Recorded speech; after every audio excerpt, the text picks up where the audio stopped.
Chapter 9:17. Hearing Yang Fan's words, Yi Yu became somewhat hesitant. He stared at Yang Fan, the light in his triangular eyes flickering. When the generals in Yi Yu's tent saw the appearance of their commander-in-chief, they involuntarily pressed down on the swords at their waists. Seeing them move, the black-robed youths disguised as attendants immediately unsheathed their swords. With a clanging sound, a cold light flashed. The generals were shocked and unconsciously unsheathed their weapons. For a moment, the commander's tent was filled with the glint of swords and shadows of swords, and a murderous air filled the air. Yang Fan's sharp eyes were fixed on Yi Yu from the beginning to the end. He stared at Yi Yu until Yi Yu didn't dare to look straight at him. Suddenly, Yang Fan burst into laughter and glared at those young men. "What are you guys doing? Do you think that General Yi will rebel? Quickly put away your swords and retreat to the side." The black-robed youths glared fiercely at the generals and slowly retreated to the side. Yi Yu's mind spun, and he finally let out a long breath. Turning around, he angrily yelled at his subordinates. "What are you doing? You dare to use swords and spears against an imperial envoy, squatting all day on your little plot of land. Do you think your father is the greatest in the world? A group of bastards that don't even respect the law." After Yi Yu's fierce scolding, the generals obediently put away their weapons and slowly retreated to the side. Yi Yu and Governor Xie did indeed have some relations, but he was not deeply involved. The prefectural army was declining day by day. Although master military officer, he still held the position of subjugation master military officer. The number of soldiers under his command was decreasing. The prefectural army's quota of soldiers and horses should have been 800, but in reality there were not even 400. This was because the landless peasants had either left their villages or become tenants.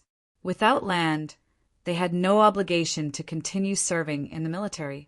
Those who had been granted land needed to serve in the prefectural army, but the equal field system had long since collapsed.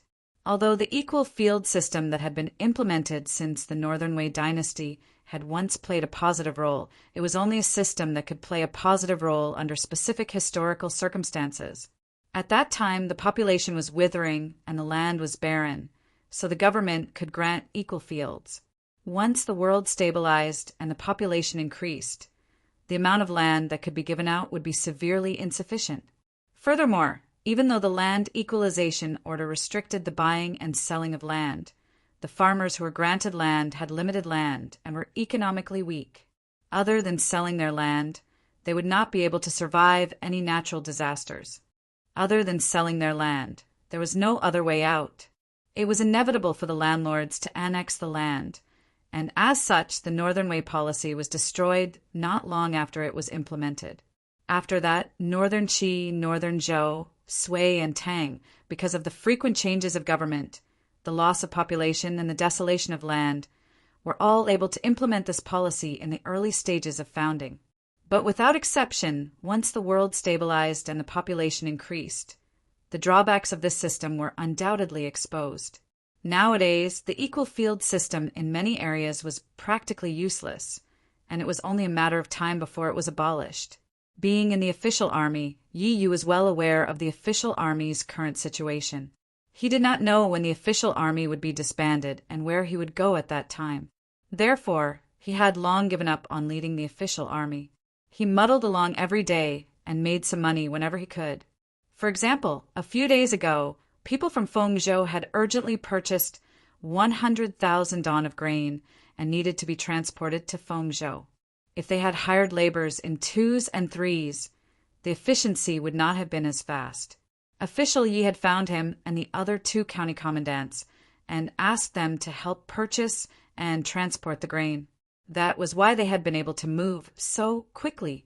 Using them to do things, the mobilization power and efficiency were far faster than normal people. Their soldiers were originally citizens and only became soldiers during times of war. As long as they didn't wear military uniforms, no one would know they were soldiers on a trip to Fengzhou. In the meantime, they had naturally made a lot of money. Although they had violated military discipline by doing these things, they were not in cahoots with Governor Xie. The court also knew that the official army was having a hard time. Although they were guilty, the punishment would not be too severe. However, if they were to take the risk and go against the imperial envoy, the nature would be completely different. Thinking of this, Yi Yu made up his mind. He ordered his bodyguard in a low voice, "Bring the talismans and arrows!"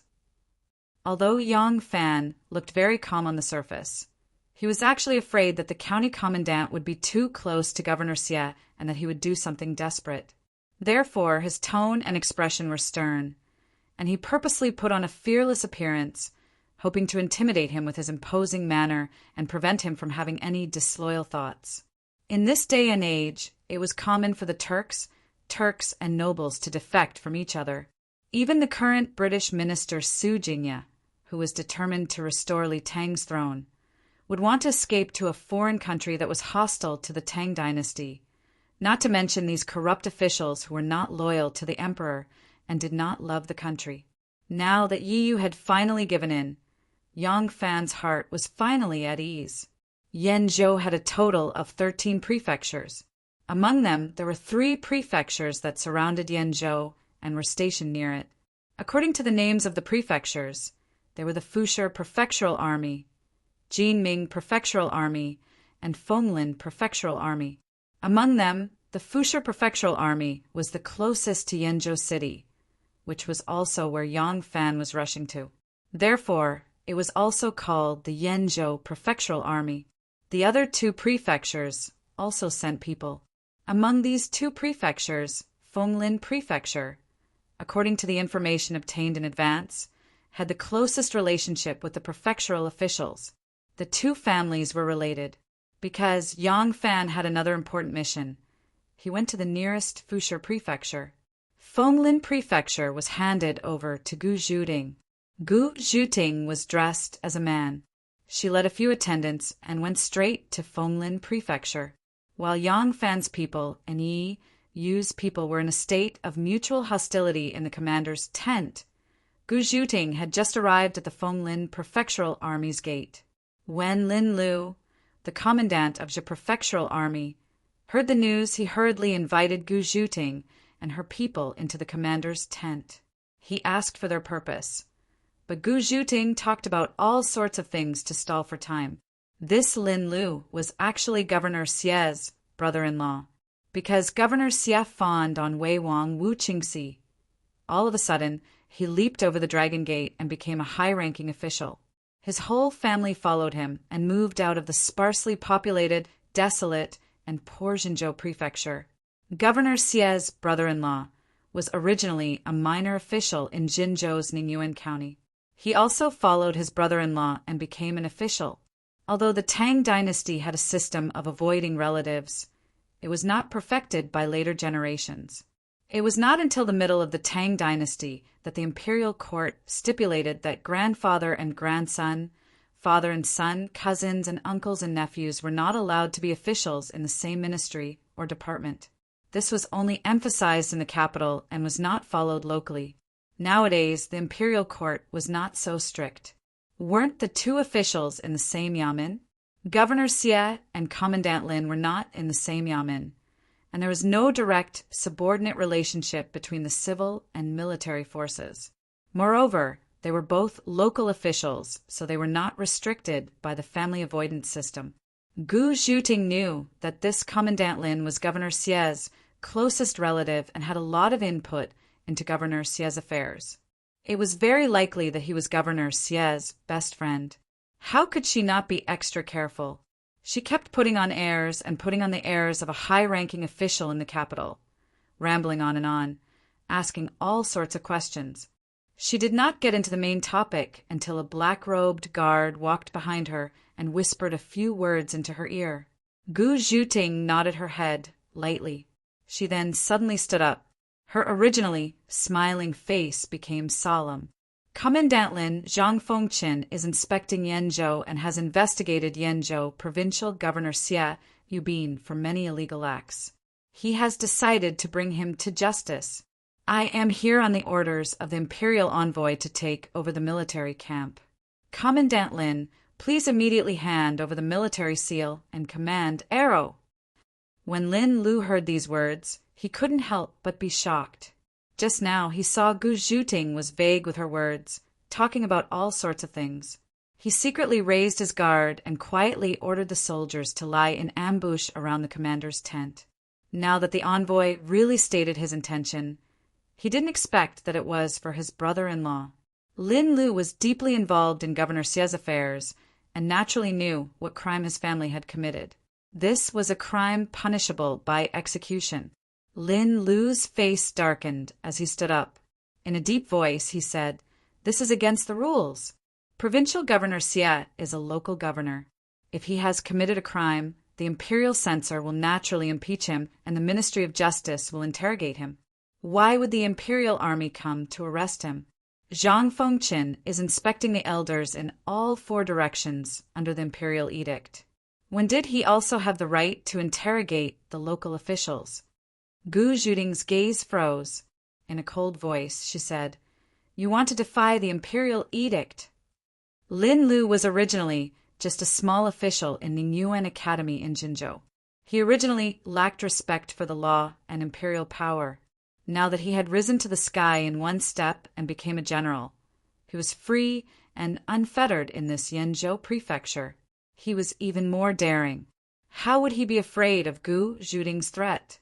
Hearing this, he coldly smiled and said, "I do not dare to violate the law, but you all—" Lin Lu suddenly retreated a few steps and flashed to the center of a few fully armed generals.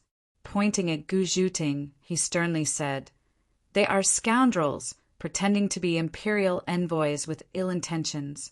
Take them all down for me." "Those who dare to disobey," Lin Lu pointed with his halberd and roared. Before the word "kill" had left his mouth, Gu Zhuting coldly laughed. Her figure flashed, and she had already scuttled forward like a ghost.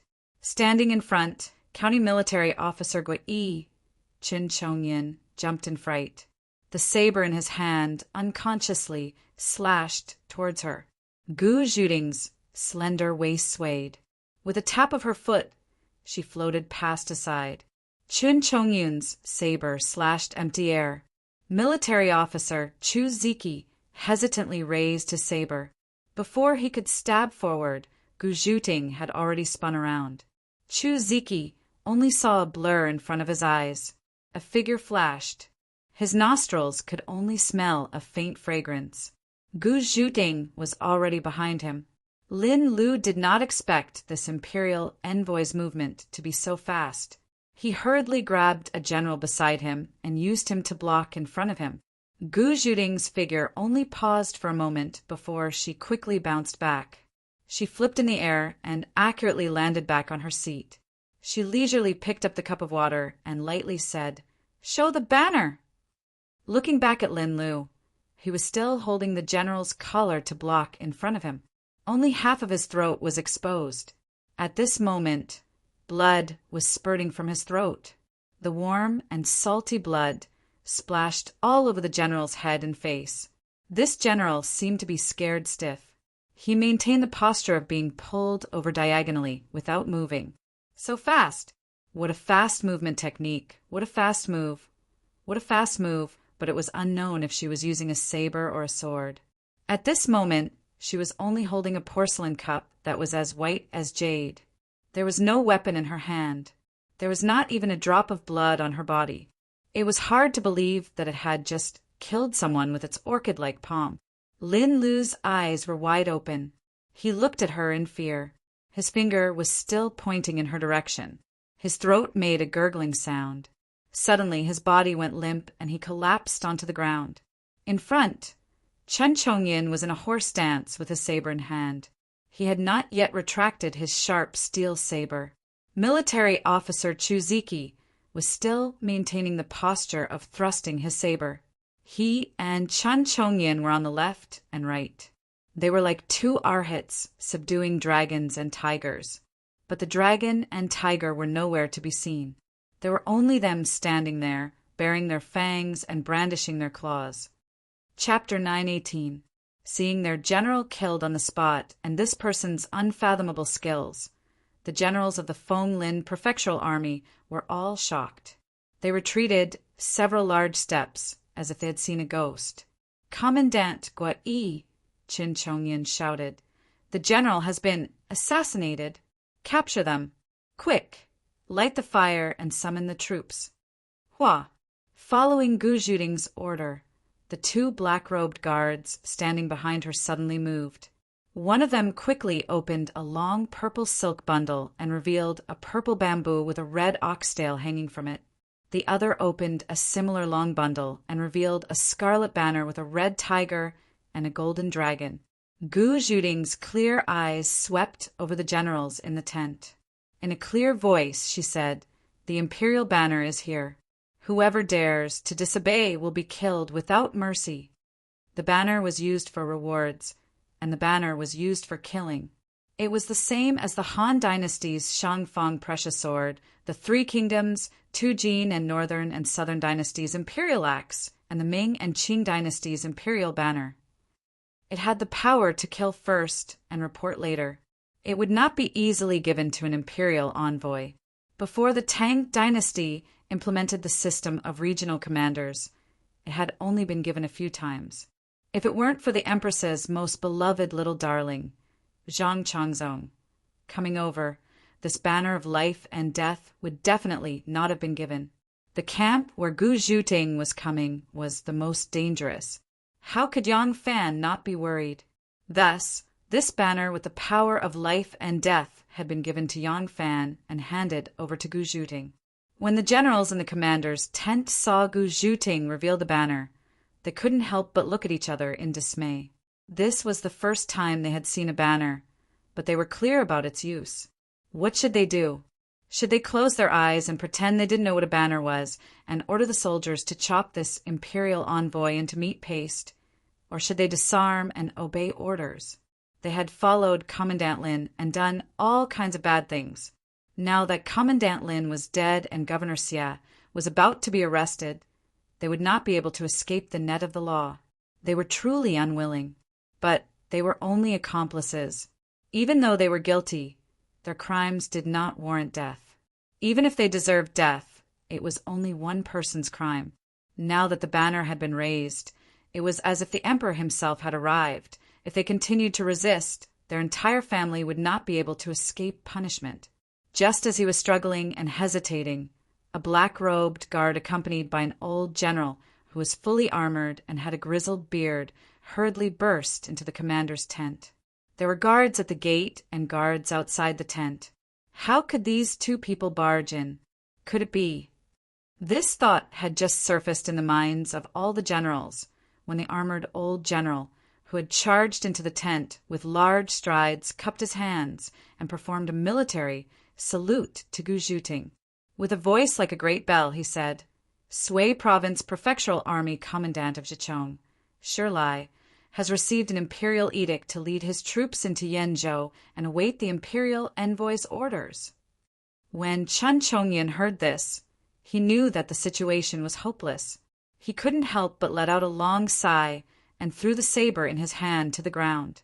He knelt down on one knee and said with his head lowered, "Fong Lin Prefecture's Commandant Guai, Qin Chongyan, awaits the imperial envoy's judgment." Behind him, there was a series of clattering noises. The generals threw away their weapons and knelt on the ground. Gu Zhuting stood up and raised her eyebrows.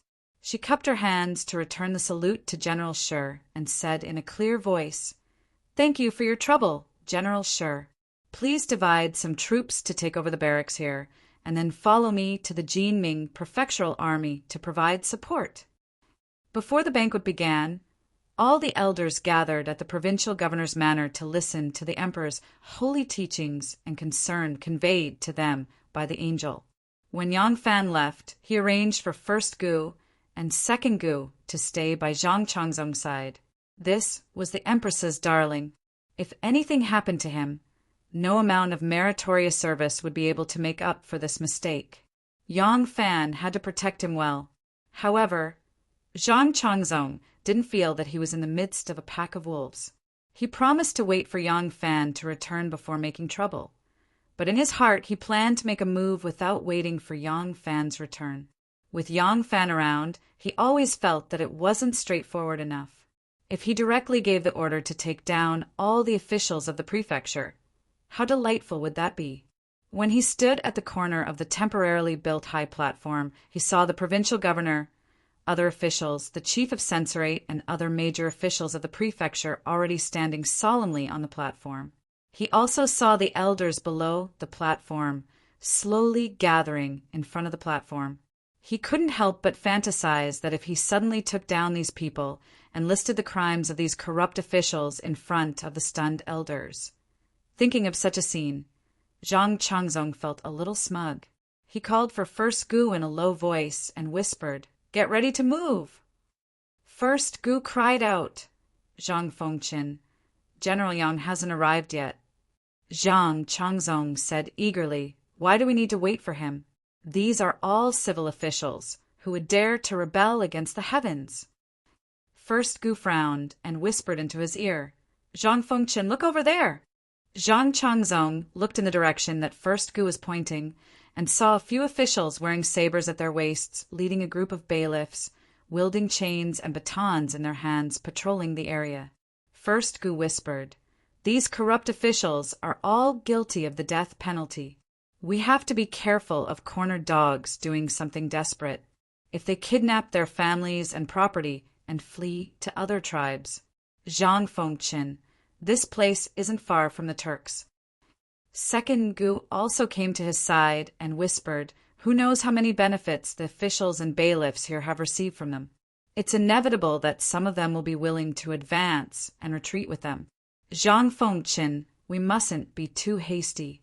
It won't be too late to make trouble after General Yang has taken control of the 3 prefectures and returned with his troops." Zhang Changzong looked at the crowd below the platform and couldn't suppress his desire to show off. First Gu said, "General Yang said that it isn't difficult to capture these corrupt officials. The difficult part is how to capture them all in one fell swoop without letting a single one escape. The difficult part is how to capture all the officials in the Yenzhou prefecture and how to ensure the prefecture's stability. Zhang Fengqin, why don't you calm them down first and wait for General Yang to return with his troops? At that time, Zhang Fengqin will be able to capture them all in one fell swoop with a single command." Zhang Changzong hesitated for a moment before slowly nodding his head. First Gu and Second Gu secretly heaved a sigh of relief and quietly retreated to the side. Zhang Changzong coughed and gestured to Governor Xia, who was standing solemnly on the platform. Governor Xia hurriedly walked to his side. Zhang Changzong said, "Everyone is here. Let's begin." Xia Yubin nodded his head and walked to the center of the platform. Pressing his hands down, he raised his voice and said, "Silence! Silence!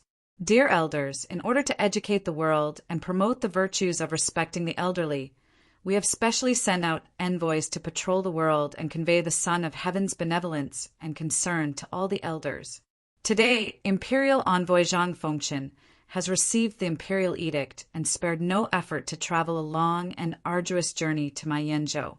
Convey the concern of the Holy Son of Heaven to the elders in all directions, and set up a banquet to entertain all the elders. Next, I invite Zhang Fengqin to announce the imperial edict. My Yenzhou's officials and people, from top to bottom, will respectfully listen to the imperial edict." After Governor Xia finished speaking, he took 2 steps back and cupped his hands toward Zhang Changzong. Zhang Changzong pinched the imperial edict hidden in his sleeve and walked to the front of the platform. On this trip, the emperor had granted him the authority to take advantage of the situation. As long as they could confirm the facts, they could arrest the culprit. For such a big case, once it happened, there would be no way to cover it up. The evidence could be slowly gathered, and there was no need to follow normal procedures like in Yenzhou. Elders of Yenzhou, this Changzong pays his respects. Zhang Changzong cleared his throat and put on a smile. He bowed to the elders below the platform in a cultured, refined, and elegant manner. The elders below the platform cupped their hands in greeting one after another. Zhang Changzong slowly straightened his back and said in a clear voice, 60 is old, 70 is old. 60 is obedient, 70 is to follow one's heart's desires, and 70 is to follow the rules. Therefore, my court has appointed the elders who are old and virtuous and are respected by the people to preside over the region. Persuade the people to do good, settle disputes, and take care of the affairs of the people. Now that the world is at peace, the contributions of the elders cannot go unnoticed. While Zhang Changzong was talking non-stop and displaying his eloquence, Yang Fan had already left the Fushur official army. He didn't transfer troops from the Fushur official army. He only took their tokens and arrows and left behind a few people to watch over Yi Yu and the other generals. He took only 2 soldiers with him and galloped out of the gate, heading straight for the official road that led to the Yenzhou Prefecture's south gate. At this time, Gu Zhuting and General Shilai from Suizhou were leading 600 guards from east to west. They crossed the official road north of Yenzhou and hurried towards the Golden Official Army's encampment. From the information they had gathered, the Golden Official Army didn't have a close relationship with Governor Xie and the others. However, they didn't dare to completely believe the information they had gathered, in case something unexpected happened. Anything could happen on the border. Although the border generals of these places were not like the Turkic and Khitan chieftains who would surrender to the Tang one day and then betray the Tang the next, defecting back and forth as if it were a common occurrence, it was not unheard of for defections to occur. Because these areas were close to the border, since ancient times, the Central Plains Empire and the nomadic tribes on the border had always fought over these areas. Lao Ai, Guifang, Rong, Di Lufan, Yushur, Chang, Di, Xianbei, Jihu, Xiongnu, Uyghur, Turkic, Dongxiang, as well as the Kutcha and Sogdians from the western regions. Dozens of tribes had used this area as the front line of the tug-of-war for thousands of years. When the foreign tribes were powerful, they had ruled this area for at least a few decades, or even 100 years. As a result, the people in this area had very limited loyalty to the imperial court. Although there weren't tyrants like in the southern border who could contend with the imperial power, the imperial court's control was also limited, so they had to be extra cautious. Gu Zhuting stalled for time in the Fonglin official army just to wait for Shilai to arrive with his army. Once his troops arrived, Gu Zhuting would immediately take control of the most dangerous Fonglin guards, and then go to the Golden Official Army with General Shilai. Gu Zhuting's third brother had already gone to the Golden Official Army with the Turtle Talisman of Imperial Order. If Gu Zhuting led her troops there, she would definitely be able to smoothly take control of the Golden Official Army. Yang Fan galloped all the way to the official road and reined in his horse. There were only 2 or 3 groups of people walking slowly on the main road. Yang Fan looked up at the position of the sun, then turned his horse to the shade of the trees, dismounted and rested. He sat on a big rock by the road and quietly waited. He was waiting for reinforcements from the Lu prefecture of Feng province. If this group of people came too early, they would alert the enemy. If they came too late, they would be of no use. Therefore, from the beginning, Yang Fan set a strict time limit for them to arrive. The time was almost up. Chapter 919. Yenzhou Prefecture's squad leader, Yang Qinggu, was wearing a patched dress and a worn-out hat. He carried a saber so worn out that its sheath was showing its leather color. He stood at the southern gate with his chest puffed out and belly puffed out. Beside him were a few guards holding whistle sticks. It had been a long time since Yang Qinggu had worn such tattered clothes. In order to find this outfit, he had specially made a trip to old Constable Shang, who had retired many years ago. These past few days, Yenzhou Prefecture had been in a state of chaos. Now, the city gate was very desolate. Yang Qinggu yawned and was about to instruct someone to keep an eye on things while he went to the top of the city wall to take a nap. Suddenly, dust flew in the distance. Yang Qinggu thought that some prefecture had sent grain and couldn't help but feel angry. Which damn prefecture is this? Didn't the prefectural government already issue an official document? Why are they still sending things here? Yang Qinggu was about to send someone forward to stop them when he suddenly felt something was wrong. Why did it look like an army coming from afar? Yang Qinggu covered his eyes with his hand and looked carefully. Sure enough, it was an army with fluttering banners and horses. While Yang Qinggu was bewildered, the army had already arrived in front of him. There were 3 or 4 horses in front of them, each with a general sitting on top. Yang Qinggu stepped forward in surprise and asked, "Are you the prefectural army? Why are you entering the city?" A man rode forward. He was wearing an indigo round-neck robe with dark flowers woven on it. He wore a silk scarf on his head and a honeysuckle embroidered belt around his waist. On top of it hung an abacus, a saber, a sharpening stone, a flint pouch, and other items. He was clearly a 5th-ranked military officer. This man was very young, with eyes like stars. He was elegant and handsome. He smiled at Yang Qinggu, revealing a mouthful of snow-white teeth. "Don't you recognize me, Yang Qinggu?" Yang Qinggu fixed his eyes on him and couldn't help but cry out, "Ah, you are Dianshi Yang?" Yang Fan laughed out loud, pointed his horsewhip forward, and said, "It is Yang. Quickly open the gate." Yang Qinggu stammered, "Dianshi Yang, where did this army come from?" Yang Fan glanced at him and said indifferently, "Yang Qinggu, just do your job. There are some things you shouldn't be asking about." Squad leader Yang's face turned red. He awkwardly waved his hand to several of his men, who promptly removed the obstacles in front of the city gate. Yang Fan whipped his horse and entered the city with several mounted officers. Behind them, a large group of people entered the city with orderly footsteps. Yang Qinggu looked at the army entering the city and slapped the back of his head. He muttered to himself, from his attire he should be a 5th-ranked official. I thought he was just a small follower of the imperial envoy. I didn't expect the rank of the Dianshi in the capital to be so high. It's true that the prime minister's doorstep is a 7th-ranked official. We're just running errands. We can't compare to him. Zhang Changzong talked big and witty, but there was always a time when he ran out of things to say. After making up nonsense for half a day, he saw that Yang Fan still hadn't arrived, so he ended the conversation and ordered the banquet to begin. A sumptuous banquet was also set up in the reception hall of the 2nd courtyard of the provincial governor's manor. Governor Xie, official Yi, and the others accompanied the imperial envoy to drink. Yi Luoyu had originally been a little worried, but now that the banquet had begun and there was nothing out of the ordinary, he could finally relax. Everyone ate a few dishes and drank a few cups of wine.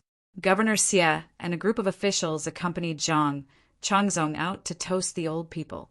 Everywhere they went, the old people would stand up and exchange pleasantries with each other.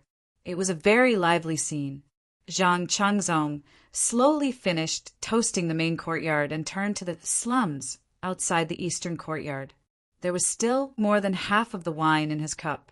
Every time he drank, he only tasted it on his lips. At this moment, a group of men and horses came from afar. Their swords and spears were shining, and their spears and halberds were like a forest. Everyone looked over and was stunned. The elders at the banquet all stood up and looked at the scene in shock. They saw the group of soldiers running over from afar. Before they reached them, they split up and surrounded the entire slums.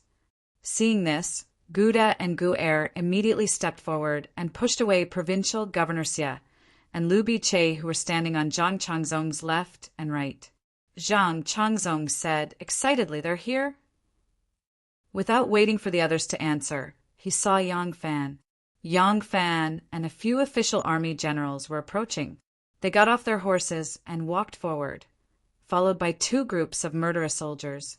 Zhang Changzong was overjoyed and quickly walked forward to welcome them. Yang Fan immediately crossed his arms and saluted him, saying in a loud voice, "I am Yang Fan. Following the imperial envoy's orders, I have led a total of 1,200 soldiers from the Fulu residence of Feng province here. We will follow Zhang Fengchen's orders. Yang Fan didn't want to be in the limelight, not to mention the fact that some of the Yenzhou officials came from aristocratic families. It wasn't appropriate for him to offend his boss behind the scenes. Even if he had connections with other officials in the court, it wouldn't be appropriate for him to take the blame. The most outstanding person in the forest will be destroyed by the wind. In a political environment that valued the collective over the individual for thousands of years, even the most outstanding person, even if he temporarily held power in the court, would sooner or later be gnawed into bones by his colleagues. Fools who thought they could be invincible by clinging to the emperor's thigh would be finished sooner or later. In Yang Fan's mind, Zhang Changzong's dainty physique was like a meat shield with a defense of 1,000%. From the very beginning, he had been designated as a living treasure for a meat shield. If he didn't use it now, when would he?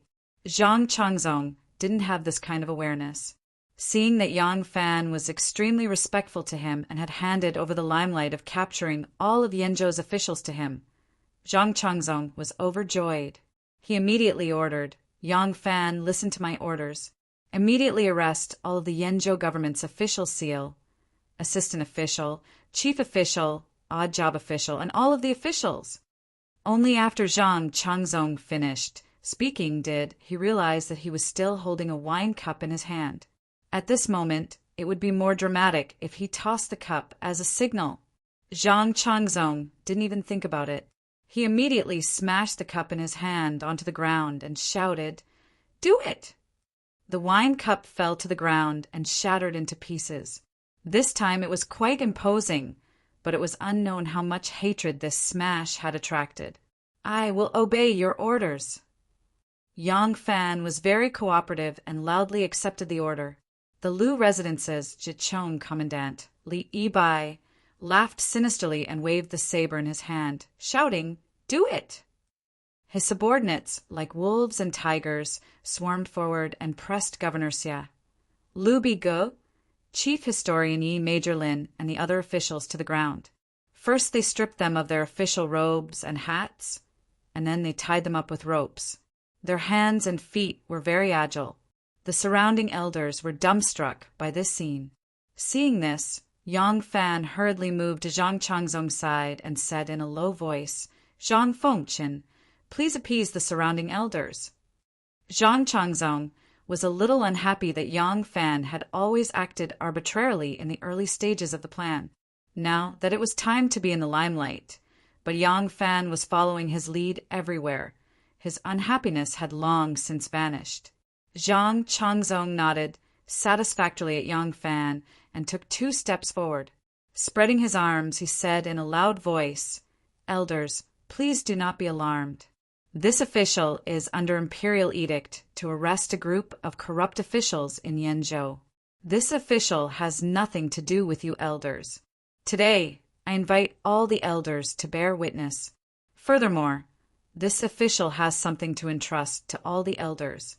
Elders, please calm down, calm down." Yi Luoyu was pressed to the ground by several valiant Lu residence guards. She was stripped of her official robes and hat, and her 4 limbs were tied up like a pig being slaughtered.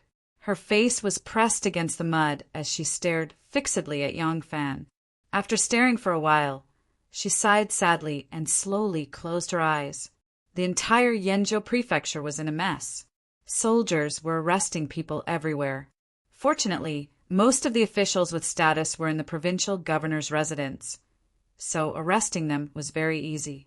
Among them, there were some who were indiscriminately arrested, such as doctors of literature, doctors of medicine, and some powerless old officials. At this time, there was no time to distinguish between them. First, they were all arrested. When they were registered, their identities could be ascertained before they were released. As for the minor officials, they were all small characters who ran errands.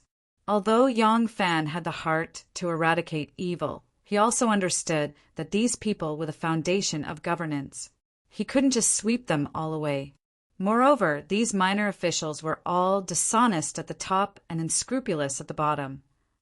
If their superiors were incorruptible, they wouldn't dare to run amok. If their superiors were greedy, they would naturally lose their integrity. If another batch of people came up, they would still be the same. Where could he find so many incorruptible gentlemen? Therefore, he let them all go. The situation in Yenzhou Prefecture was undergoing a disastrous change.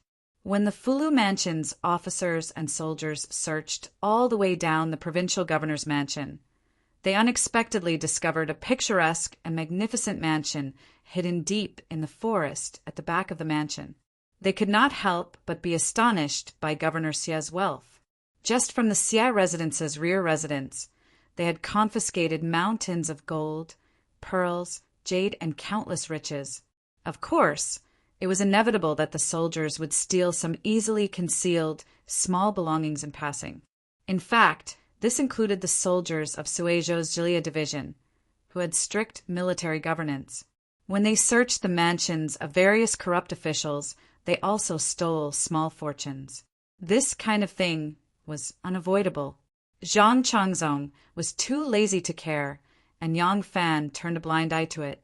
From the beginning, Yang Fan's plan was to only catch the main culprit, catch the big tiger, and release the small mice. Those small mice who had a guilty conscience held the idea of making up for their mistakes with good deeds. During this period of time, they naturally trembled with fear and worked even harder. Moreover, with their superior officers arrested and the army stationed here, even if there were people among them who wanted to stir up trouble, they could only cry out in vain. In addition, Yang Fan found an excuse ahead of time to summon the venerable elders of the official group who had direct jurisdiction over the villages to the Yenzhou government. He explained the situation to them and had them pacify the area before the court finished investigating the case and appointed new local officials. These people were all people with prestige in the area. They themselves were the heads of the local tyrants, landlords, and large clans. In the villages, their words were always the law. Naturally, they could play a role in stabilizing the area. Because of this, a political storm that could reach the heavens did not set off a major upheaval in the Yenzhou government. This was also a request that Wu Zetian had instructed in advance. In the emperor's heart, the entire world was hers. No one was more eager or more sincere in fighting corruption than her. However, the officialdom was about politics. The establishment of officials was to rule and serve for politics. She couldn't break all the jars and jars in her house just to catch a few big mice. Zhang Changzong and Yang Fan stayed in Yenzhou for many days until the court sent another group of imperial soldiers to suppress the situation. They also appointed new provincial governors, other officials, and the chief censor. The Ministry of Justice and the Imperial Censorate also sent a large number of people to clean up the aftermath. Only then did the two of them escort the criminal officials back to the capital with irrefutable evidence. From the feudal officials to the prefectural and county officials, Zhang Changzong and Yang Fan took more than 60 people back to the capital to be interrogated. More than 10 people committed suicide to escape punishment. Even so, this tornado was only the beginning. Although Zhou Xing and Lai Junqin, who were experts in plagiarism, had already turned to dust, this case was too important. No official dared to be negligent in handling it. Additionally, there were too many clues to be found. It was inevitable that this storm would spread to the surrounding areas. At this time, Xinmu had already rushed to Luoyang. Because of the influence of the political storm in Yenzhou, an even more treacherous and complicated storm was faintly forming in the sky above Luoyang. Chapter 920. After the Yenzhou case broke out, there were endless disturbances in the capital. The Yenzhou corruption also caused a major earthquake in the officialdom of Fengzhou and Danzhou. All of this caused the capital to be in turmoil. The local officials always had someone to rely on in the capital and communicate with each other. Thus, the officials in the capital and the local officials all had inextricable connections. Even if these connected officials didn't embezzle, they were still worried about bringing the fire to themselves because of their close connections. At this critical juncture, they had to maneuver from top to bottom and ask for favors from all sides in an effort to clear their names. The officials who had nothing to do with the corruption cases in the 3 northwestern provinces took the opportunity to either vacancies in the northwestern officialdom. These were all juicy pieces of meat. Who didn't want to bite? If you held resources in your hands, wouldn't people curry favor with you? If they placed their trusted aides in important positions, they could use them to strengthen their power. Even if they won some of the lowly or unimportant positions, they could give them to their friends, trusted aides, and old friends to indirectly expand their authority. Those who took advantage of the situation and those who were eager to clear their names made the already muddy water even more muddy. At the same time, a series of problems appeared after the flood retreated, leaving the court in a terrible shape. Because of the flood, a portion of the river was blocked. After the flood, there were many things to do. It was not easy to immediately recruit laborers to dredge the river. Even if it could be started immediately, it would take 2 months before the river could be used again. During this time, the transport of grain was not possible. If they wanted to transport grain to Jingdo by land, the huge losses were negligible, and the efficiency was not optimistic. It was already autumn. In winter, a portion of the river would freeze. The court had to transport this autumn's grain to Jingdo before that. If it was delayed, it would cause Jingdo to run out of grain. From a safety perspective, this was a great threat to Jingdo. From an economic perspective, this would cause prices in Jingdo to remain high and create a very unstable situation. Although Wu Zetian hated and loathed the collusion of the officials in the 3 northwestern provinces and the vile behavior of all officials who were not corrupt, given her unyielding personality, she would not let this matter rest. She also knew that the most important thing for the court was to solve the transport problem. In order to focus her energy on solving the current predicament, Wu Zetian had no choice but to end the Yanzhou case as soon as possible so that all the officials of the imperial court could focus their energy on the transportation problem. Wu Zetian dealt with the matter very quickly. In just 3 days, she sentenced 29 corrupt officials to death by hanging, exiled 42 officials, and dismissed and demoted dozens of officials. After a storm of corruption eradication, the entire Yanzhou bureaucracy was emptied. The matter of following the vines to get rid of the maggots could be left to the 3 law divisions to deal with slowly, but the large-scale verdict was a signal. Yanzhou's corruption case had come to an end.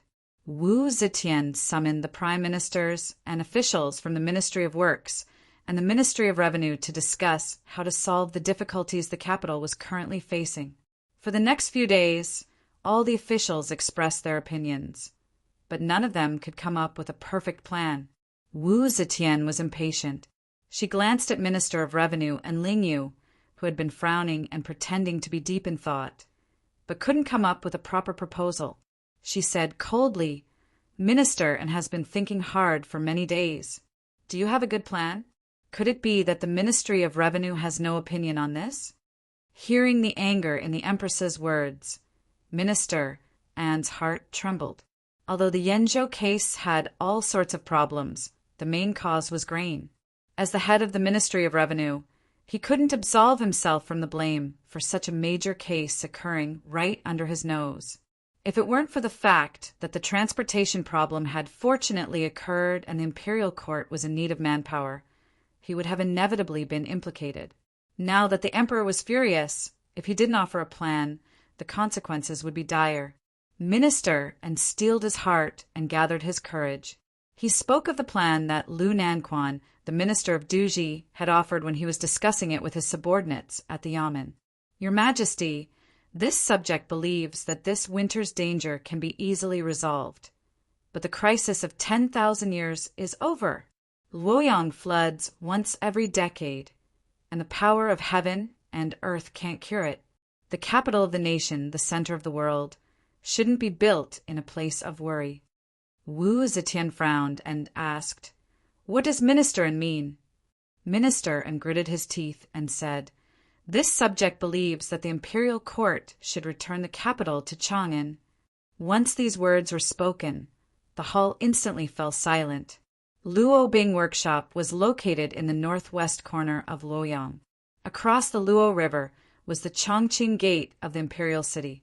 At this moment, Countless craftsmen were repairing the Chongqing Gate and a section of the city wall that had collapsed during the flood. On this side of the river was Shen Mu's manor. Outside the manor's walls was a workshop wall. Both walls had been destroyed by the flood and hadn't been rebuilt yet. Thus, Shen Mu could see the slightly muddy Luo River flowing away as he sat in the courtyard. In the courtyard and in the hall, a group of servants were busy sweating profusely. There was a thick layer of mud everywhere in the mansion. If they wanted to clean the manor as good as new, it would be impossible to do it in 2 or 3 days. It had already been 7 days, but only a small area had been cleaned. Shen Mu was currently sitting under a large tree. There was a leisurely chair under the tree and a stone table next to it. The area had already been cleaned, and the ground was exposed. A few tenacious blades of grass covered in mud were slowly recovering their vitality. There was a large tree to the side, and there were obvious traces of it being soaked in water. Lan Jinhai stood beside him, dressed in a scholarly robe, appearing gentle and elegant. Lan Jinhai gazed at the buildings of the imperial city across from him. With the azure sky as the background, he said thoughtfully, "Will the emperor do as the headmaster wishes and return the capital to Chang'an?" Shen Mu picked up a teacup from the short table beside him and took a small sip. He lightly said, "I'll do my best and leave it to fate. I only have a 40% chance." Surprise flashed through Lan Jinhai's eyes. Shen Mu glanced at him and said, "What? You think it's impossible to succeed?" Lan Jinhai shook his head repeatedly and said, "No, I think it's unimaginable to have a 40% chance of influencing an emperor's decision, especially something as important as moving the capital. I'm worried that the emperor will intentionally move the capital just because the flood has cut off the transportation and affected the grain storage in the capital this winter. Although Luoyang is in danger of flooding, Guangzhou is also in danger of drought. It's not a perfect place." Shen Mu said, "Of course it's not because of this matter. It's not because of the problems shown by these matters. It's because of some of the reasons revealed." Shen Mu leisurely said, "From the 3 sovereigns and 5 emperors until now, if we carefully look at the capital cities chosen by the dynasties, we can find that there are traces of it. Pan Gung moved to Yin because Yin was rich and it was easy to gather provisions. Another reason was that by moving the capital, it was easy for him to weaken the strength of the nobles in the old capital. The third reason was to stay away from the territories of the disloyal foreign races, stabilizing his rule. King Ping of Zhou moved the capital to Luoyi because of the War Hounds' rebellion. Moreover, the War Hounds were still watching from the side, so moving the capital was safe. As for Emperor Xiaowen of Wei moving the capital, one was to stay away from the threat of the nomads in the north. The other was to move the capital from Ping City to Luoyang, where agriculture was flourishing and transport was convenient. It could also break away from the power of the Xianbei nobles in the north, allowing for a smooth revolution. With the past as a mirror, when an emperor chooses a capital, they will always consider 4 aspects. The first is geography, the second is economy, the third is military affairs, and the fourth is politics. Geographically, although Guangzhou had droughts from time to time, floods posed a greater threat to the capital. If this flood got bigger and flooded Luoyang, the consequences would be unimaginable. Although this place had the advantage of transportation, in terms of advantages, it was barely equal to Chang'an. Speaking of economics, from the warring states until now, Shandong and the past central were the most developed areas. No one knew what the future would be like, but for now, there were only these 2 areas. Of the 3, Shandong had the Khitans to the north and the Turks to the west, so the only ones suitable to be the capital were Chang and Luoyang. In terms of military affairs, with our dynasty's military power, there was not much difference between Chang and Luoyang. Then the main deciding factor was politics. The past central was the foundation of our dynasty, having been managed by 3 dynasties. The current emperor only moved the capital to Luoyang 10 years ago, but the heart of the dynasty was still in the past central. If past central was lost, the dynasty would be in danger. Although the empress moved the capital to Luoyang, she still valued Pass Central. The prefectural military occupied 30% of the country, and anyone who was the commander of Chang and was the emperor's confidant. From this, one could see how much the current emperor valued Pass Central. In the end, although the emperor did not know of our existence, she knew that the elders of the major families often came to Chang. Do you think she was at ease? Now, such a major corruption case had occurred in Yen, Ji, and Dan provinces. These 3 provinces were all in the pass. It had only been 10 years since the emperor moved the capital to Luoyang, but the governance of the Pass Central had been ruined. The foundation had become like this. Do you think the emperor was at ease? Why had the emperor not sent officials to fill in the vacated positions when there was such a major problem with the Guangzhou officials this time? He was not willing to have the Ministry of Appointments choose officials like last time in the southern frontier. Instead, he considered them one by one, deliberated again, and personally chose people for each important position. Some people thought that they would be able to get official positions this time, but they never thought that they were only eyeing a few positions. From the perspective of the emperor, how could the woman sitting on the throne of the emperor be thinking what they wanted? Pass Central was so important, but such a major problem occurred. How could the emperor not be cautious? Also, the current emperor had already chosen a crown prince. One day, the government would be returned to the Li family. Right now, the military power was firmly in the hands of the Wu family. The second Zhang clan had recently risen and frequently acted, placing trusted aides in the court and military. Only the Li family, other than a few loyal old officials, had almost no power. The Wu family had operated in Luoyang for so many years. On the surface, their power was far greater than the Li families, who knew how much power they had in the dark. How could the emperor not consider how to stabilize the inheritance? When the empress had set the capital in Luoyang, it was because Chang and was the foundation of the Li family. That was then, and this was now, since she was determined to return the power to the Li family and the capital to Chang. And it was a good method. This way, she could make use of this opportunity to adjust the power of the Wu and Li clans in order to achieve a balance. Of course, this is the logic. We are just making use of this suggestion. When the emperor hears it, she will then think of these problems. As for how she will choose in the end, it is not something we can control. Lan Jinhai was sincerely convinced. Sect patriarch's words have enlightened this subordinate. From the looks of it, the emperor does have sufficient reasons to move the capital. Yang Fan had just moved the succession hall to Luoyang. Sect patriarch's move of removing the firewood from the bottom of the cauldron has grasped the initiative. At this point, Lan Jinhai couldn't help but chuckle. The 3 northwestern prefectures were originally a huge blow to us. Sect Patriarch was able to turn the disadvantageous situation into an advantageous one and made use of this matter to urge the emperor to move the capital to Chang. We have the advantage in terms of terrain and manpower in Chang. With such a situation, what else does the hidden sect have to go against me? Shen Mu smiled and squinted his eyes to look at the white clouds in the azure sky. He lamented, "It is still too early to say victory or defeat. Yang Fan has the heavenly authority in his hands." What is the heavenly authority now? It is the imperial power that he can use at any time. The heavenly authority is unfathomable, and I don't dare to belittle this little Erling anymore. The younger generation will surpass us in time. At this moment, a family member walked over quietly and arrived at Shenmu's side. He leaned over and whispered, "Young master, Chui Lin from Clear River requests for an audience." Shenmu smiled faintly and said to Lan Jinhai, "Look, the person who came to make trouble is here." Shenmu turned around and said to that family member, "Invite young Master Chui to the study room." Finishing his statement, Shenmu stood up and swaggered off. There was an empty rocking chair under the tree, and it was swaying non-stop. Chapter 9:21.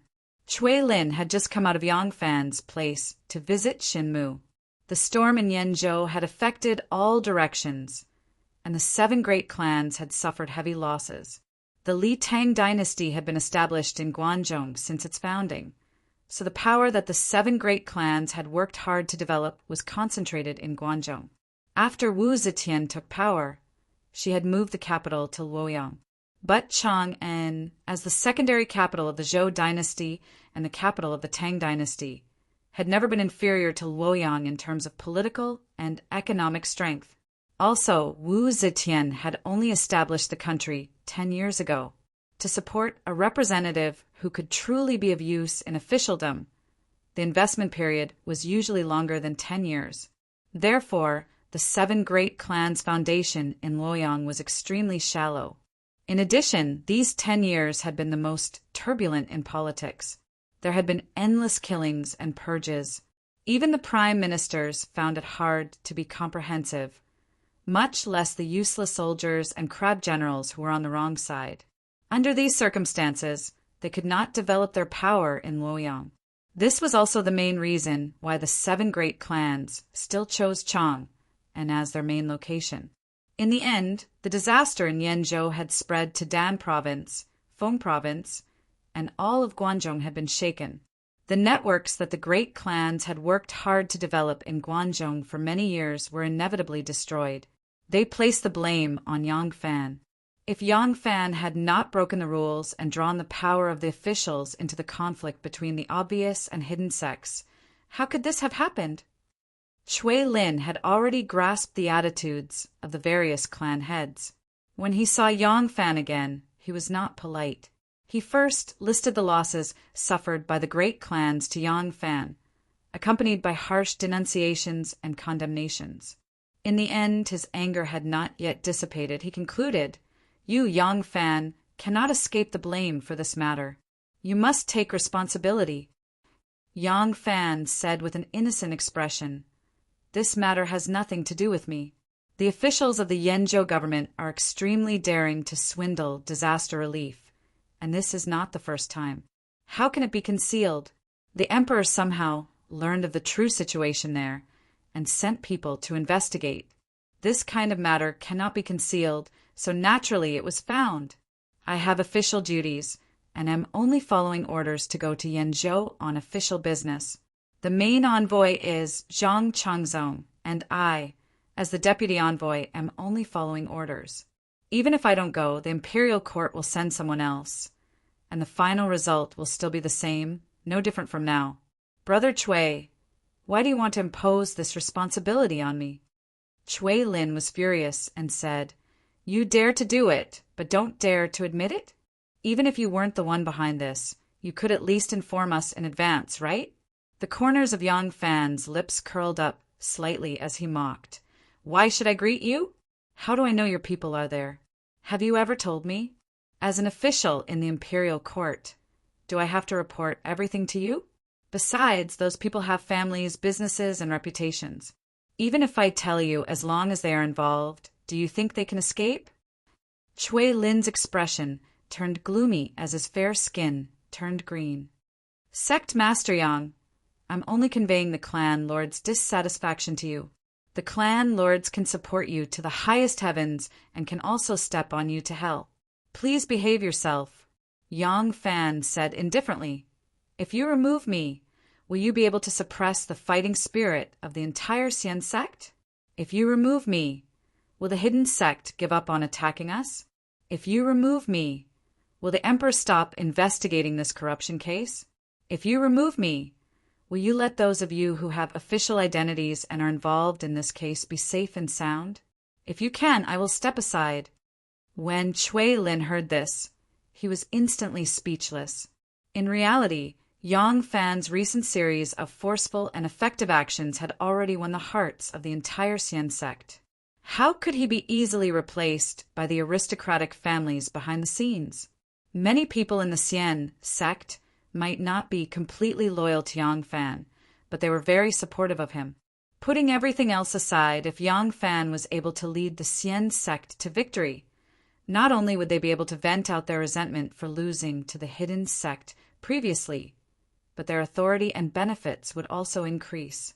As for the old fellows in the Imperial Pivot Department who had recently been put in an important position, they fully supported Yang Fan and swore their loyalty to him.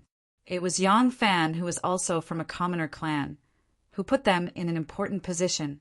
If the sect master was changed and someone from an aristocratic family took over, it was hard to guarantee that they wouldn't be thrown back into the cold palace.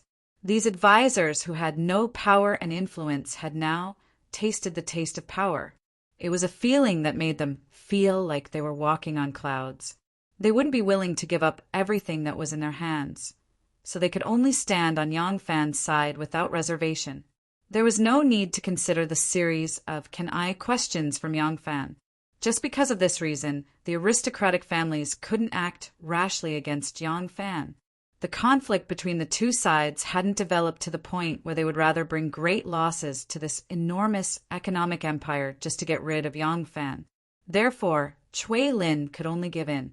After Yang Fan made a promise that as long as he let Shinmu meet him and both sides reached a compromise, he would stop the war with Shinmu and do his best to stop the situation from getting worse. So as to protect the forces of the aristocratic families that were in the eye of the storm, Cui Lin could only leave resentfully and go back to pressuring Shinmu. Cui Lin boarded the carriage and immediately left in a hurry.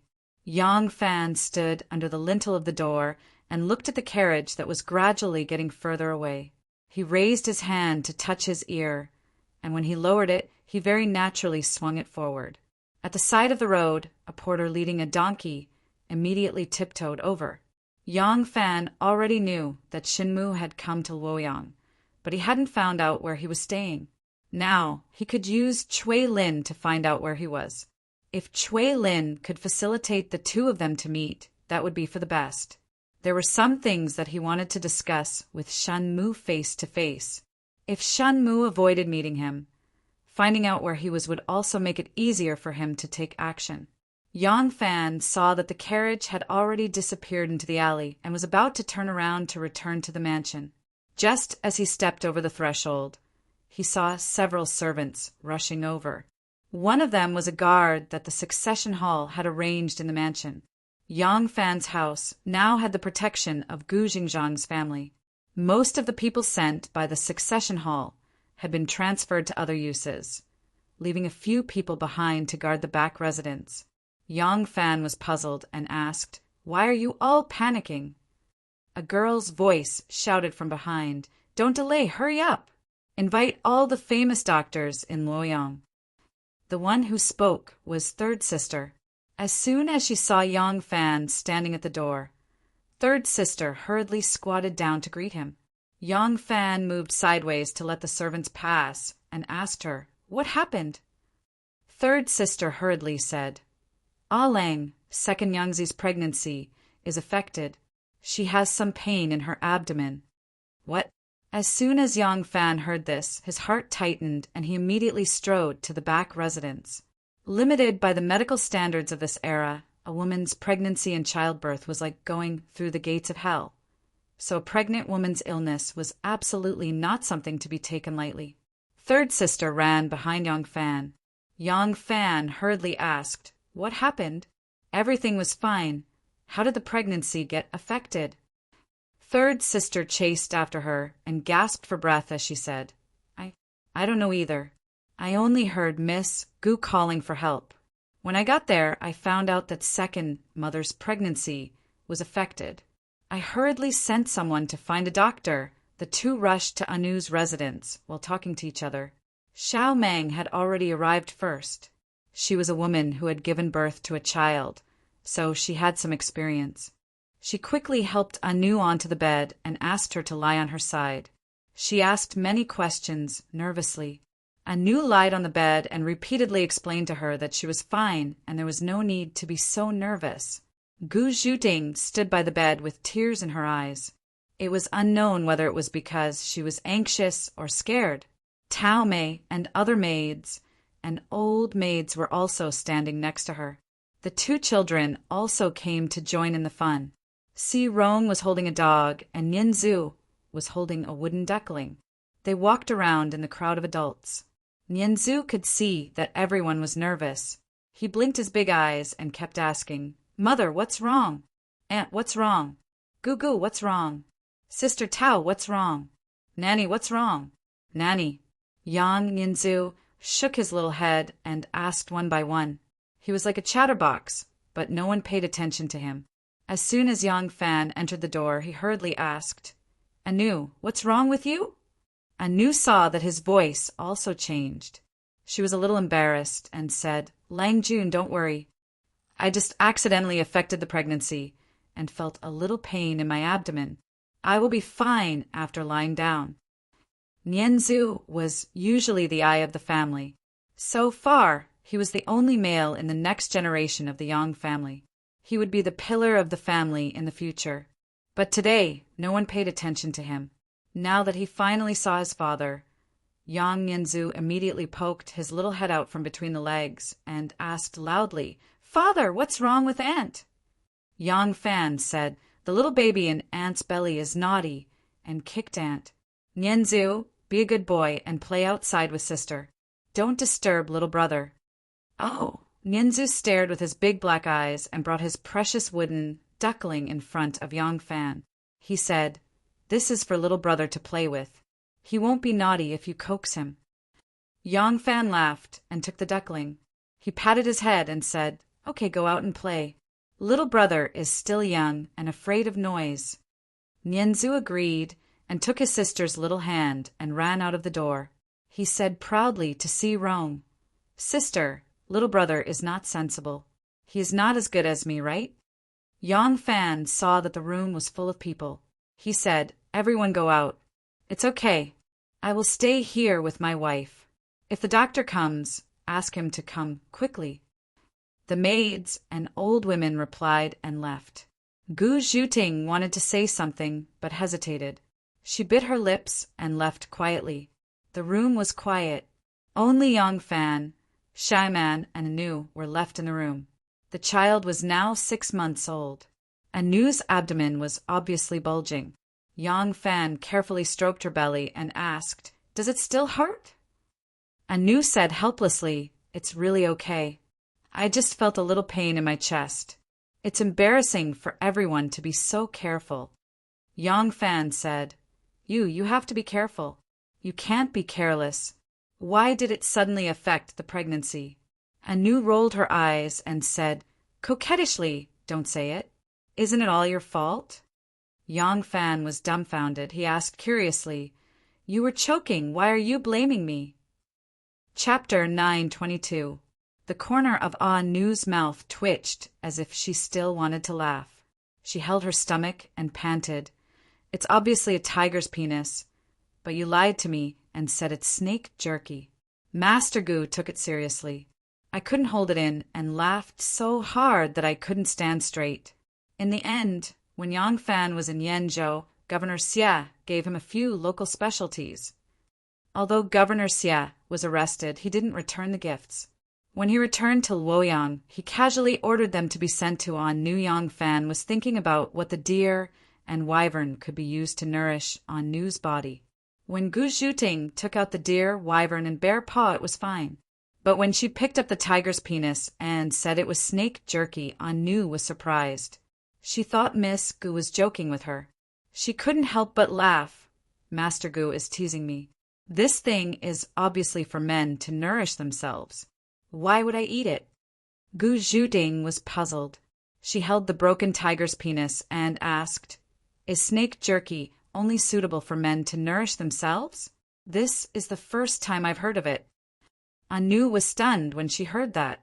She asked curiously, "Snake meat? This is obviously a tiger's penis. Master Gu really doesn't recognize it?" Many people have heard of tiger's penis, but not many have seen it. Yang Fan only saw tiger's penis and bear paw when he went to Yenzhou, not to mention Gu Zhuting. Although Miss Gu had practiced martial arts since she was young and started killing people at the age of 13, she didn't have the chance to come into contact with this kind of thing. Anu used to be young Master Zhang's personal attendant. She often went in and out of aristocratic residences. Many of the details were handled by young Master Zhang. She was like half a housekeeper. she was also the one who received the gifts from others. Gu Zhuting still didn't believe it and teased Anu, who said, "This is tiger's penis? It's snake jerky. Lang said so." Anu understood immediately. Master Gu was an unmarried girl. If she asked, how could Lang Jun tell her that it was a tiger? Maybe she was holding it like this at that time. So Lang Jun could only answer her perfunctorily. After figuring out the reason, Anu couldn't help but burst into laughter. When Gu Zhuting understood the whole story, her pretty face immediately turned bright red. As soon as she saw that she was still holding the tiger whip in her hand, it was as if she was bitten by a snake. She immediately threw it away, angry and embarrassed. Anu couldn't help but laugh. In the end, she laughed a little too intensely, causing the fetus to be affected. When Yang Fan heard Anu's explanation, he didn't know whether to be angry or amused. Anu said, "I'm really fine. I'm very uneasy because of the disturbance in the house." Yang Fan smiled and said, "Don't worry about it. It doesn't matter to you, but the maids and old maids can't also feel that it doesn't matter. Their bluffing is just to show their loyalty to the master. Let them do what they want. I can also tell them that they don't have to worry about anything that happens to the master in the future." Yang Fan took Xiaoman's hand and gently held it in his palm. He winked at her mischievously and said to Anu, Xiaoman is a mother, "Your situation is actually not serious." I think she can also see it. But if she came to see you and said indifferently, "It's not serious, everyone can go home," will you feel comfortable? Our identities are different. Some things, even if it seems unnecessary, still have to be done. Xiaoman blushed and glanced at Anu with some embarrassment. When she heard the news and rushed over, she was indeed very nervous. But after seeing Anu's situation, she felt that the servants were making a fuss. But at that time it was really inconvenient for her to say that it didn't matter. She had to pretend to be nervous and concerned. Now that Yang Fan pointed it out, Xiaoman was a little shy. Anu softly let out an "ah" when she heard it. She showed a look of realization and said, "I see. I was wondering why Master Gu looked so embarrassed. I also thought that Master Gu was the one who delivered my sister. She should be able to see my situation. It must be the nervous look in the house that made her feel uneasy.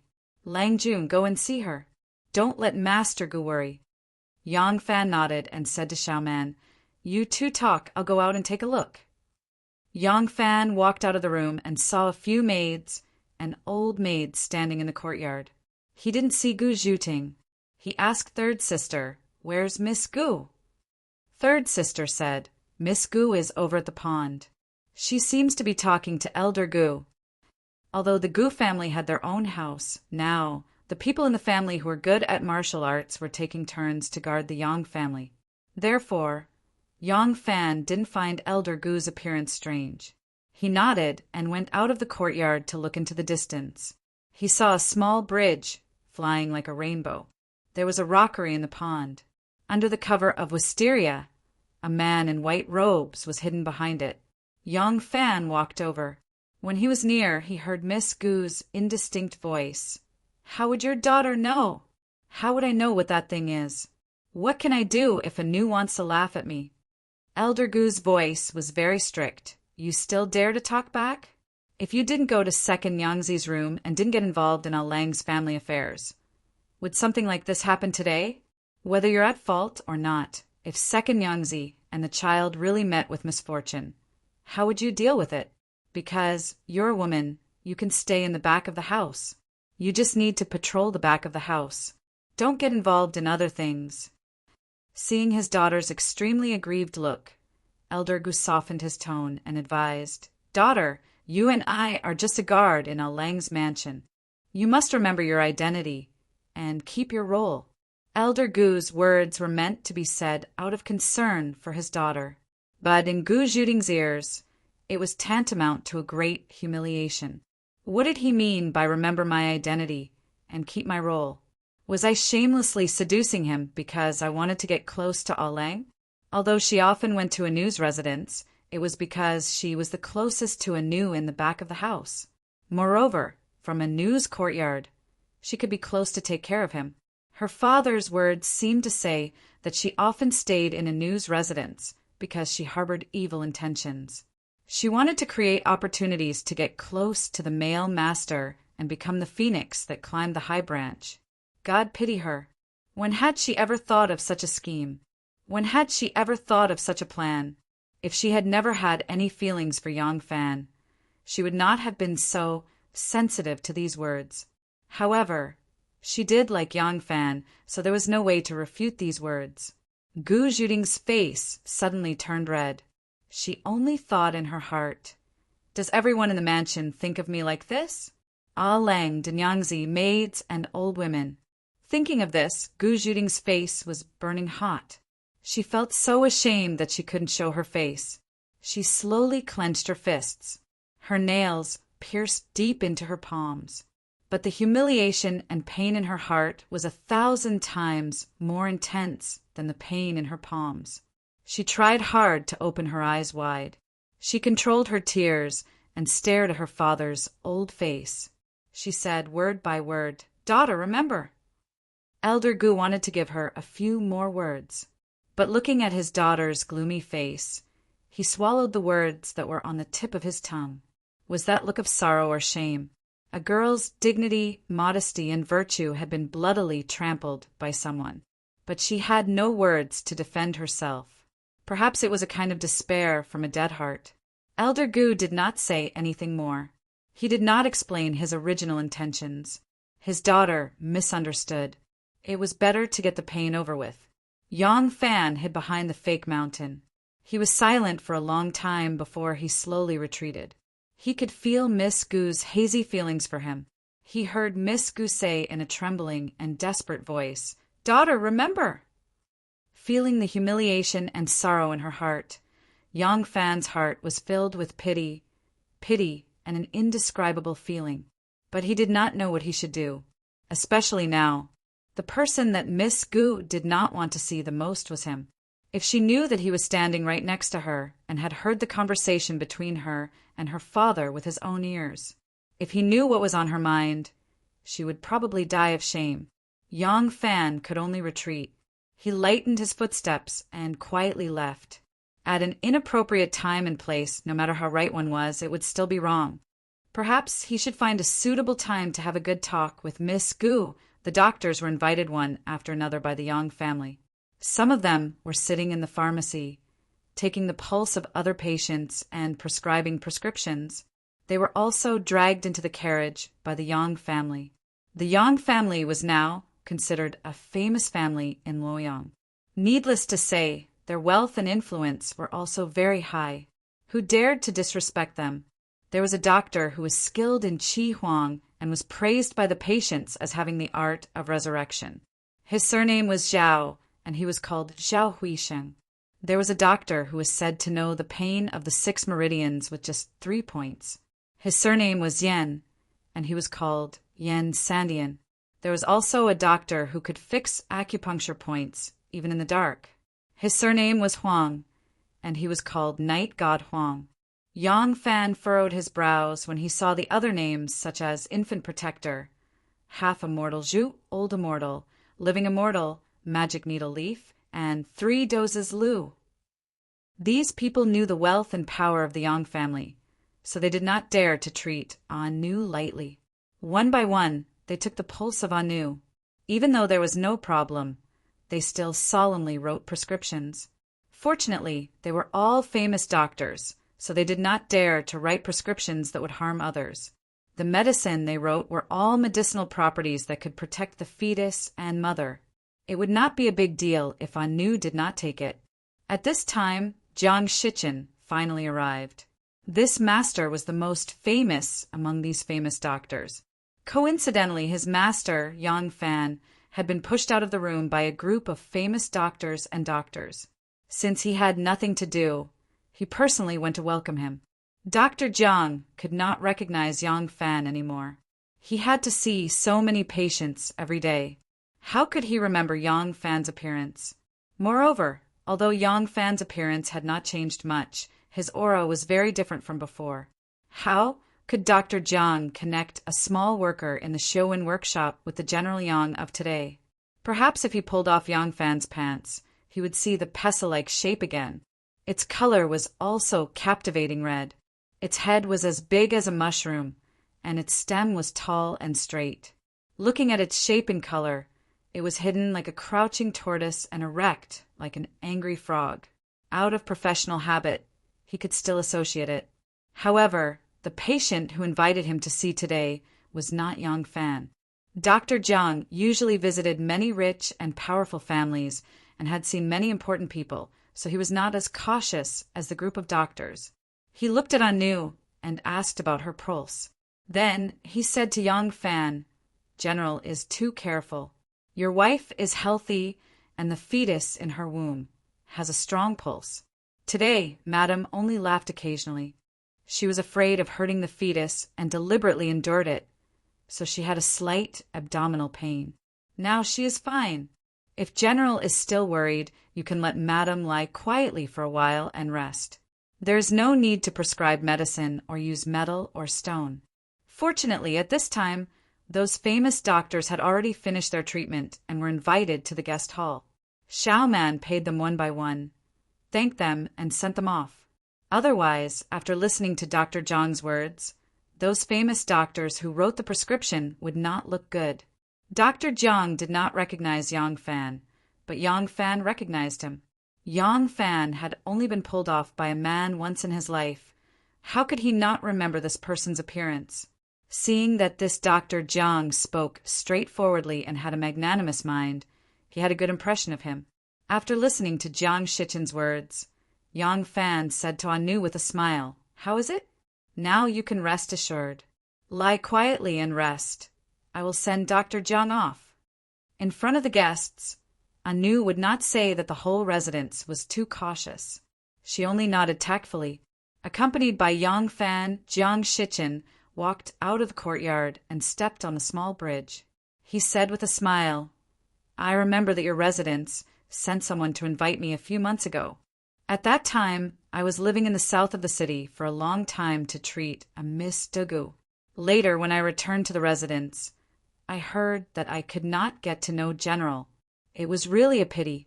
I did not expect that I would still come today." When Yang Fan heard the word Dugu, his heart moved, and he said, "Dugu, I have a friend whose surname is Dugu. May I know the name of this Miss Dugu?"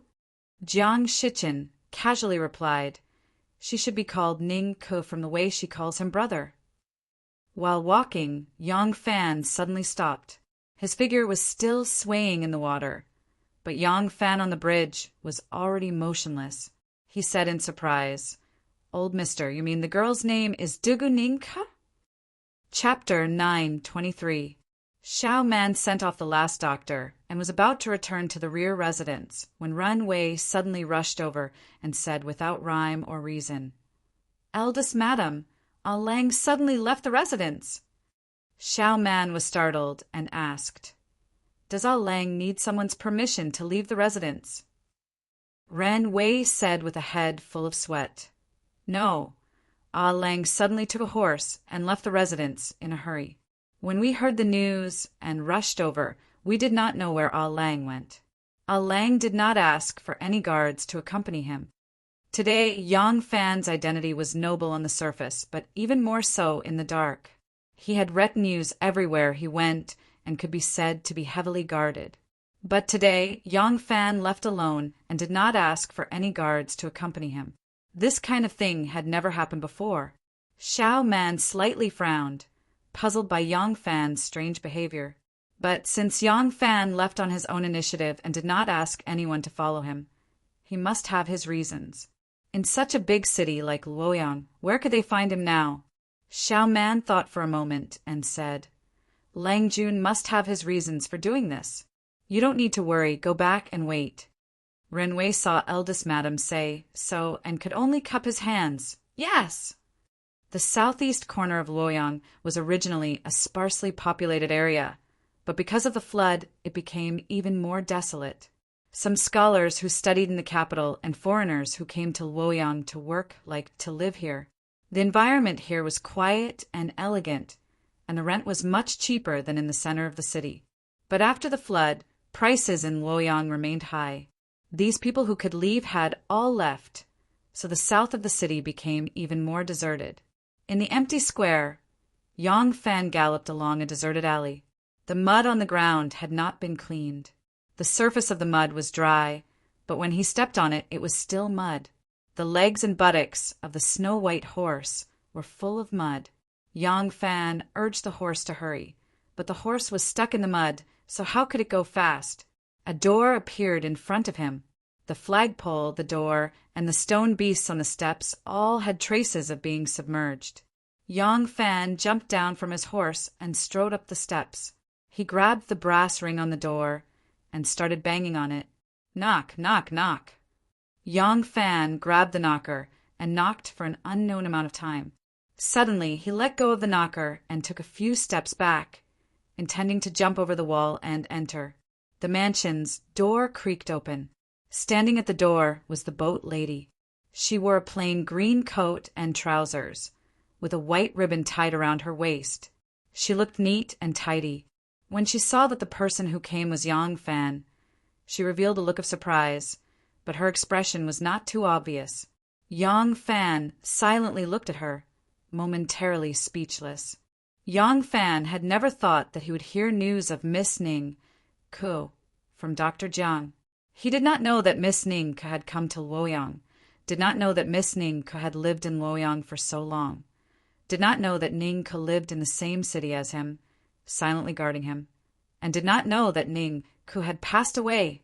In his heart, Ning Ko was like the bright moon in the sky. It seemed very far away, but also seemed very close. He could feel the gentle moonlight at any time, but only occasionally when he thought of it would he raise his head to look at it. He liked Miss Ning Ko, but had never thought of pursuing her.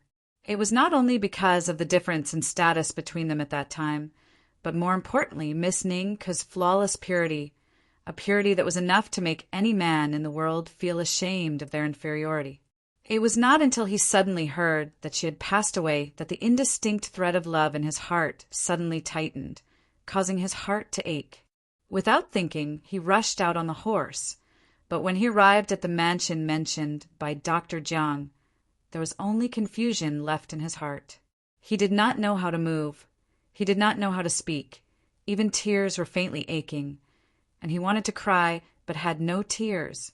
General Yang, is she still here? The boat lady nodded, her eyes red. Yang Fan said in a trembling voice, I want to see her, can I? The boat lady nodded wordlessly, gently opened the door and stepped aside. Yang Fan did not pay attention to the horse at the bottom of the steps, walked in silently and closed the door again. It could be seen that this used to be a very elegant and exquisite manor, but now it was full of traces of flooding. The boat lady had to clean such a large courtyard alone, and so far she had only cleared some passable paths. The boat lady silently walked in front, the white silk ribbon fluttering around her waist. In the backyard, the pond had been filled with silt, and now it looked like a wilderness. The backyard was very large, and there was a slope beside the pond on which there were stones, trees, and a pentagonal pavilion. Because this place had not been eroded by the flood, this high slope was the only place in the entire manor that still maintained a beautiful landscape. The boat lady led Yang Fan up the high slope step by step, and a strong fragrance of flowers hid his face, lingering for a long time. Although it was not stunning, there was a fragrance that could suppress the autumn. There was an osmanthus tree in front of him, with 4 leaves, white petals, several yellow pistils, and a green stem, which happily gathered together to form a soft, ethereal, and fragrant little osmanthus flowers. The peach and plum flowers in the east of Luoyang fly back and forth. Who do they fall on? This year the color of the fallen flowers changes. Next year the flowers bloom again. Who is there? The ancients did not return to the east of Luoyang. Today people still treat the falling flowers with wind. Every year the flowers look the same. Every year the people are different. Somehow, this poem suddenly came to Yang Fan's mind, and he couldn't help but feel sad. The boat lady led him to the osmanthus tree. In the strong fragrance of flowers, there was a stone tablet, a mound, and some grass on the mound. The girl had been gone for more than 3 months. This was the place where Ning Ku was buried. After Ning Ku's death, this mansion was used as a tomb by the Duga family. When Yang Fan saw the 4 words Duga Ning Ku on the stone tablet, he was completely stunned. He stared at the stone tablet in a daze, and didn't even know when the boat lady had quietly left. What flashed in front of his eyes were the bits and pieces of his life since he met Miss Ning Ku. Drop by drop they fell in his heart, mellow like wine. Drop by drop they fell in his heart, like knives and swords. He didn't know when the boat lady quietly appeared under the osmanthus tree, holding an ancient zither in her hand, and there was a letter on the zither. Seeing Yang Fan staring at the tombstone in the same daze as when she left, the boat lady felt sad, and tears began to well up in her eyes. "General Yang, this is what Miss Ning Ku left for you." Yang Fan didn't hear her voice at first, until he heard Ning Ku. He turned his head, subconsciously. "The zither and letter that Miss Ning Ku left for me?" Yang Fan took the zither book in surprise. The zither was green damask. Ning Ku once asked Grand Duke Li for the zither. Grand Duke Li promised to give it to her as a birthday gift after she played with it for a year. Now this zither was in his hands. Under the osmanthus tree, Yang Fan sat cross-legged on the ground, with the zither on his knees and her letter in his hand. "I don't know when Erlang will know of my death, and whether he will come to see me at that time. If you do not come, or will never know, then let this letter be addressed to me. If you come to see me, even though we are separated by life and death, can you see my happy smile? Erlang, when you read this letter, I don't know if you will still be a handsome and high-spirited young man, or a middle-aged man who is slightly weary, or a white-haired old man with many children and grandchildren. I don't know if you still remember the sickly little girl in Chang'an. She was crazy about you. I like Erlang. No matter if you are the heroic Erlang, the fanciful Erlang, the free and easy Erlang, the cunning Erlang, or the smiling Erlang. Sometimes you are as innocent as a child, and sometimes you can see through people's hearts. Sometimes you are overbearing, and sometimes you are so steady. It always makes my heart melt when I think of you. It's raining today, but it's just a light drizzle, a moist drizzle, just like the day I met Erlang. It also rained that morning, and it was such a light and soft rain that the grass in the yard stretched its stems and leaves. Maybe it was on that day that Erlang took root in my heart. I am not very sure, and I don't know what I want, and I don't know what I can pursue with my weak body. I have been weak since I was young, and to be able to meet Erlang was the luckiest thing in my life. To be able to like Erlang is the deepest mark that I have left in this world. I might as well follow my heart and follow fate. As long as I think of Erlang in my heart, and secretly like you, I will be satisfied. Really, this servant should be content with what I have. I am destined to be like a cicada since birth, to live in endless darkness day after day, year after year. But the cicada will step into the light one day. Although it is only a summer, it can enjoy the light and rain and sing to its heart's content until death. I always thought that even if it is this short period of light, I will never be able to obtain it. But the heavens finally took pity on me and let me meet you. Although the time is short, it is a wait that I have exchanged my whole life for. Do you know, even if you only gaze for a moment for me, I am extremely happy. I never knew that it is so sweet and peaceful to have someone in my heart. My head hurts, and it becomes more and more painful. That kind of feeling is unbearable. In the past, I often wished that I could just die and not have to suffer such pain. But now I can't bear it, and I am more and more unwilling. But I can't leave when I want to, and I have to leave when I don't want to. Suffering from illness, suffering from death, suffering from separation from love, suffering from not being able to ask for anything. Erlang, do you know how painful it is for me? Li Taigong has sent green damask here. I really want to play a song for you, just like in Chang'an. I want to play it for you and see you smile, but I have no strength left. I don't even have the strength to play the zither. Am I very useless? Leave this zither for Erling. You're not good at playing, but I like listening to it the most. Yang Fan slowly rolled up the letter in his hand. He only felt that his chest was heavy. He wanted to cry, but he couldn't. He was so suffocated that he couldn't even breathe. He didn't know that the girl as pure as the first snow had such deep feelings for him. He didn't know that the shallow mark in his heart that had been tainted by the world of mortals was as deep as the abyss in that pure and flawless girl's heart. Ningku was weak and didn't go out much in Chang'an. Why did she come to Luoyang? Yang Fan knew the answer as soon as he heard it, but he didn't expect that he and Ningke hadn't seen each other until he died. Once they parted in Chang, and they parted forever. He didn't even have time to regret. After a long time, the sound of zither rang out under the osmanthus tree. The sound was a little obscure, and the technique was not very skilled. But the player was very serious. Phoenix, Phoenix, I return to my hometown.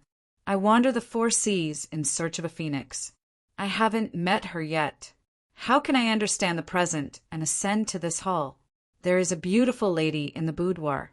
The people near me are poisonous. Why are we fated to be mandarin ducks? Who and I soar together. Phoenix, Phoenix, I perch in my nest. I entrust my tail to be my concubine forever.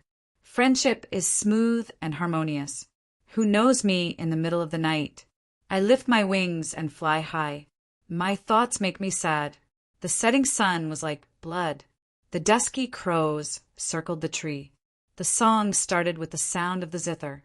The sound of the zither was flat, but the singing was sad. It was enough to make people cry. The word sad was not finished yet. The sound of the zither suddenly turned into gold.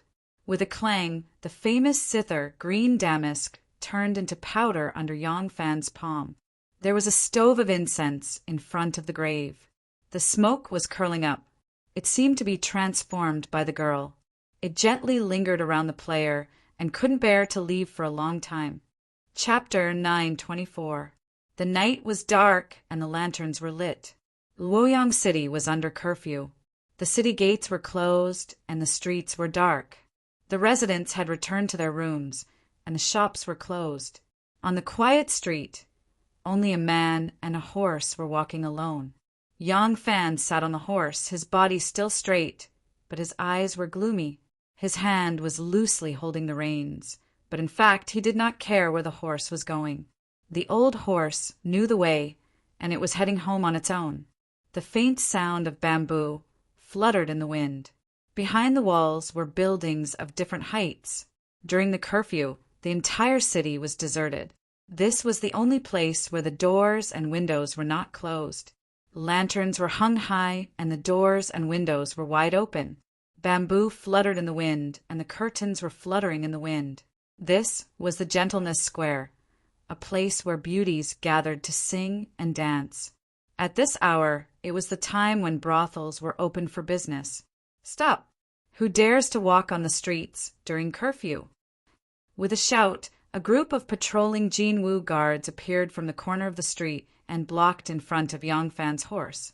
Seeing that someone was blocking in front of it, the horse automatically stopped. Yang Fan slowly raised his head and glanced at them.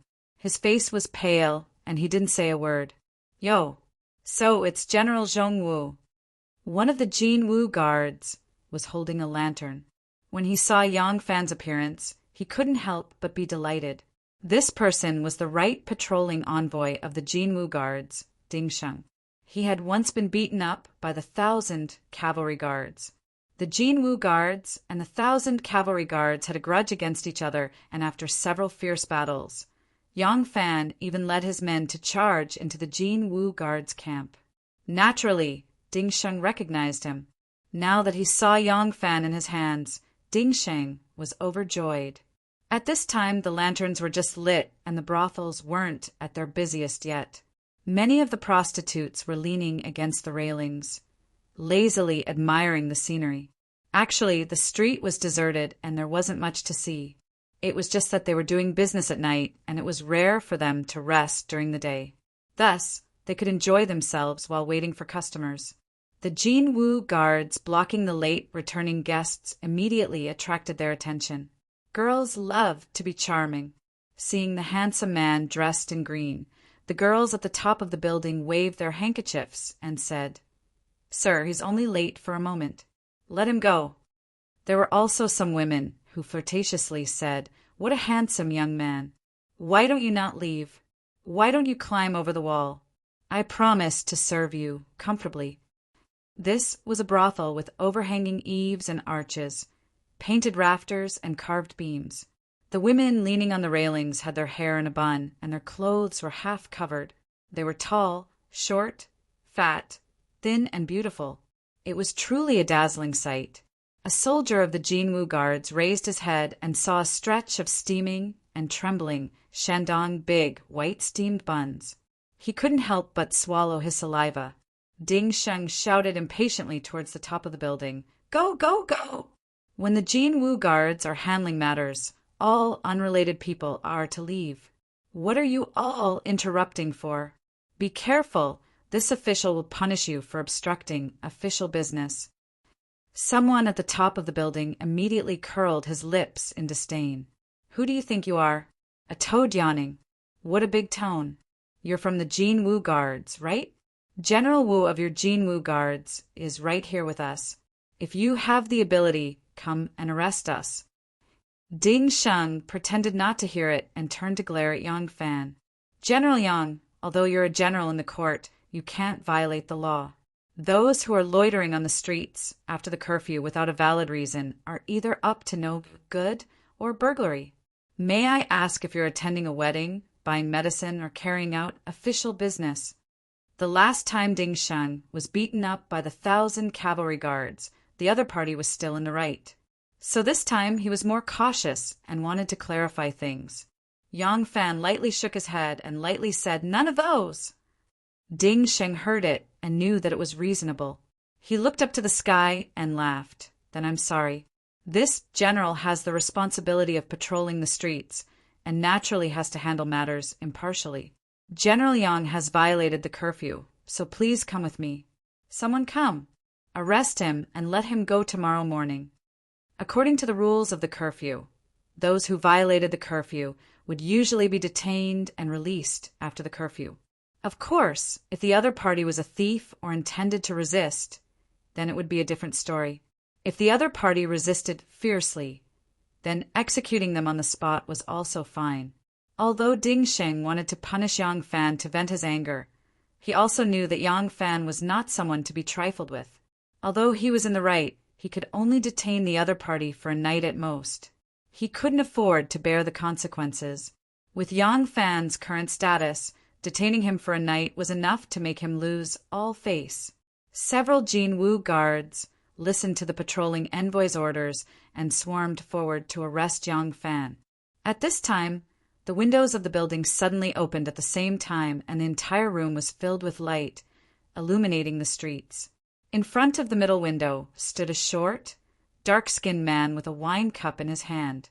On his left and right were two tall, plump, and fair-skinned young girls, which formed a strong contrast with him. The shorter and thinner a man was, the more he liked tall and plump women, as if this would give him a sense of conquest. This man was Wu Yizong. In front of the other windows stood a man dressed in light robes. They were of different ages and heights, and each of them was accompanied by an enchanting and charming woman. It seemed that Wu Yizong was having a gathering with his good friends, and only opened the window to look after hearing the women's conversation. Seeing that the person below the building was Yang Fan, Wu Yizong was overjoyed and immediately shouted to Ding Sheng, "If a prince breaks the law, he will be punished the same as a commoner. Are you still going to allow him to sit on the horse? Call him down, check his identity, and search his body for any prohibited items." Seeing Wu Yizong, Ding Sheng immediately found his backbone and shouted to Yang Fan, "Dismount!" Yang Fan didn't say anything and quietly dismounted. At this moment, his heart was abnormally heavy. His thoughts were still immersed in endless sorrow, and he didn't have the mood to argue with these people. Ding Sheng originally thought that Yang Fan wouldn't agree, but he didn't expect him to really dismount. This surprised Ding Sheng, not knowing why Yang Fan was willing to submit. But the general was watching from the top of the building, and Ding Sheng didn't dare to show weakness to Yang Fan. Seeing Yang Fan dismount, he shook his head to two soldiers and said, "Go, search him." Don't be fooled by these soldiers' chatter just now. If they were to really search Yang Fan's body, they would also feel apprehensive. The person in front of them was the one who led the troops to charge into the Jin Wu Guards camp. In the end, not only was he safe and sound, he was even promoted.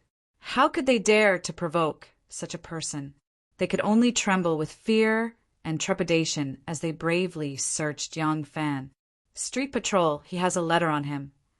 The soldier took out the letter and just turned around to report to Ding Sheng. His wrist was grabbed by Yang Fan. Yang Fan's hand was like a red-hot soldering iron. The soldier only felt that his wrist bones were about to break. He grimaced in pain, and tears were about to fall. His 5 fingers naturally loosened. Yang Fan said, "This is a personal letter." He carefully took back Ning Ke's will from the soldier for fear of accidentally damaging it. Seeing that he was in high spirits, Ding Sheng immediately shouted, "Who wrote that letter, and what did it say?" Yang Fan glanced at him and said coldly, "It has nothing to do with you." Wu Yizong threw the wine cup from upstairs and shouted, "Take him down and show me that letter." Yang Fan slowly raised his head and looked at the top of the building, saying word by word, "The letter is not a prohibited thing. It involves personal privacy. General Wu, please don't go too far." Wu Yizong raised his eyebrows and said with an evil smile, "Privacy? Could it be that you relied on that handsome face of yours to hook up with a love letter from a shameless and unscrupulous woman?" Wu Yizong's words were meant to allude to Princess Taiping. But although he was arrogant, he did not dare to mention Princess Taiping's name in public, so he spoke vaguely. Hearing that he insulted Ning Ke, Yang Fan's eyes flashed, and he shouted sternly, "Shut up!" Wu Yizong couldn't help but be overjoyed when he saw Ning Ke's sore spot. He said even more fiercely, "What? Did I hit the nail on the head? Yang Fan, the B*TCH who wrote to you, is nothing but a slutty vixen. When it comes to serving men, how could she compare to the women in the tenderness workshop?" He stretched out his hands and embraced the 2 women on his left and right. He was small and thin, but he was hugging 2 tall and plump women. It was really strange, but he was proud of himself. He rubbed the 2 women's breasts and buttocks and said with a smile, "Yang Fan, can the woman who wrote the letter be more coquettish than the women here? Why don't you send that woman to the tenderness workshop to serve more men? This kind of romantic ability. Thief, how dare you?" A loud shout came from outside the wall, but it sounded as if it was right next to Wu Yizong's ear, causing his body to tremble violently. He saw Yang Fan leap up. With one big stride, he leaped over the open ditch outside the wall, his feet stepping hard on the half of the wall that was about 10 feet high, his whole body like a monkey leaping through the sky into the air. Yang Fan's figure slightly descended. The tip of his foot kicked off the top of the wall, and like an eagle he pounced towards Wu Yizong. In midair, he fiercely punched towards Wu Yizong's face. Wu Yizong only saw a fist the size of a bowl whistling towards him, and he was dumbstruck. Although the 2 sides were in constant discord, he was the Jun Wang of Hanoi after all. Although Yang Fan dared to challenge him, he always knew his limits. Even when Yang Fan rushed into the camp to save him last time, he only snatched the people and left without daring to touch him. But now he had no doubt that if Yang Fan's fist really hit him, his head would immediately become a rotten persimmon. Although Wu Yizong was incompetent, he was after all a leader of an army, and his skills were considered agile. Seeing the iron fist coming towards him, he suddenly came to his senses. With a strange cry, he exerted strength in his arms and hugged the 2 tall and plump beauties in front of his chest. Although Yang Fan's anger was attacking his heart, his mind was still clear. He did not want to hurt the innocent. Seeing that it was too late to pull back his fist, he hastily twisted his arm and ferociously punched the window frame with his iron fist. With a loud bang, half of the window frame was smashed into pieces. Brick and stone debris and dust flew everywhere. The half window could not be hung and fell downstairs. Yang Fan crashed into the building and fell together with Wu Yizong and the two women. The floor was covered with a fluffy carpet. The four of them were not injured when they fell, but the two women were frightened and screamed nonstop. Wu Yizong scrambled 2 steps to escape and climbed up in a sorry state. He shouted fiercely, "Yang Fan, you dare to humiliate me like this?" Yang Fan roared and suddenly jumped up like an angry tiger. He punched again. Fortunately, Wu Yizong was short and his legs were low, so he could move more flexibly. He suddenly turned around and ran out of the door. As he rushed out of the room, he did not forget to close the door. Yang Fan was like a gust of wind. The Minister of Justice Wang Qinghao, the Minister of Finance Tang Xiaoxiao, the Assistant Minister of Revenue Qiu Lingji, and the General of the 1,000 Ox Guards Jiang Qiyuan all stood there dumbstruck.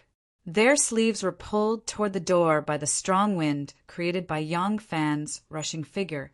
Yang Fan's fist arrived and hit the door.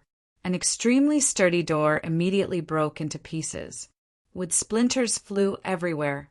Yang Fan broke through the door and roared sternly, "Dogs and rats! Where are you going?" Chapter 9:25. Yang Fan broke through the door and went out.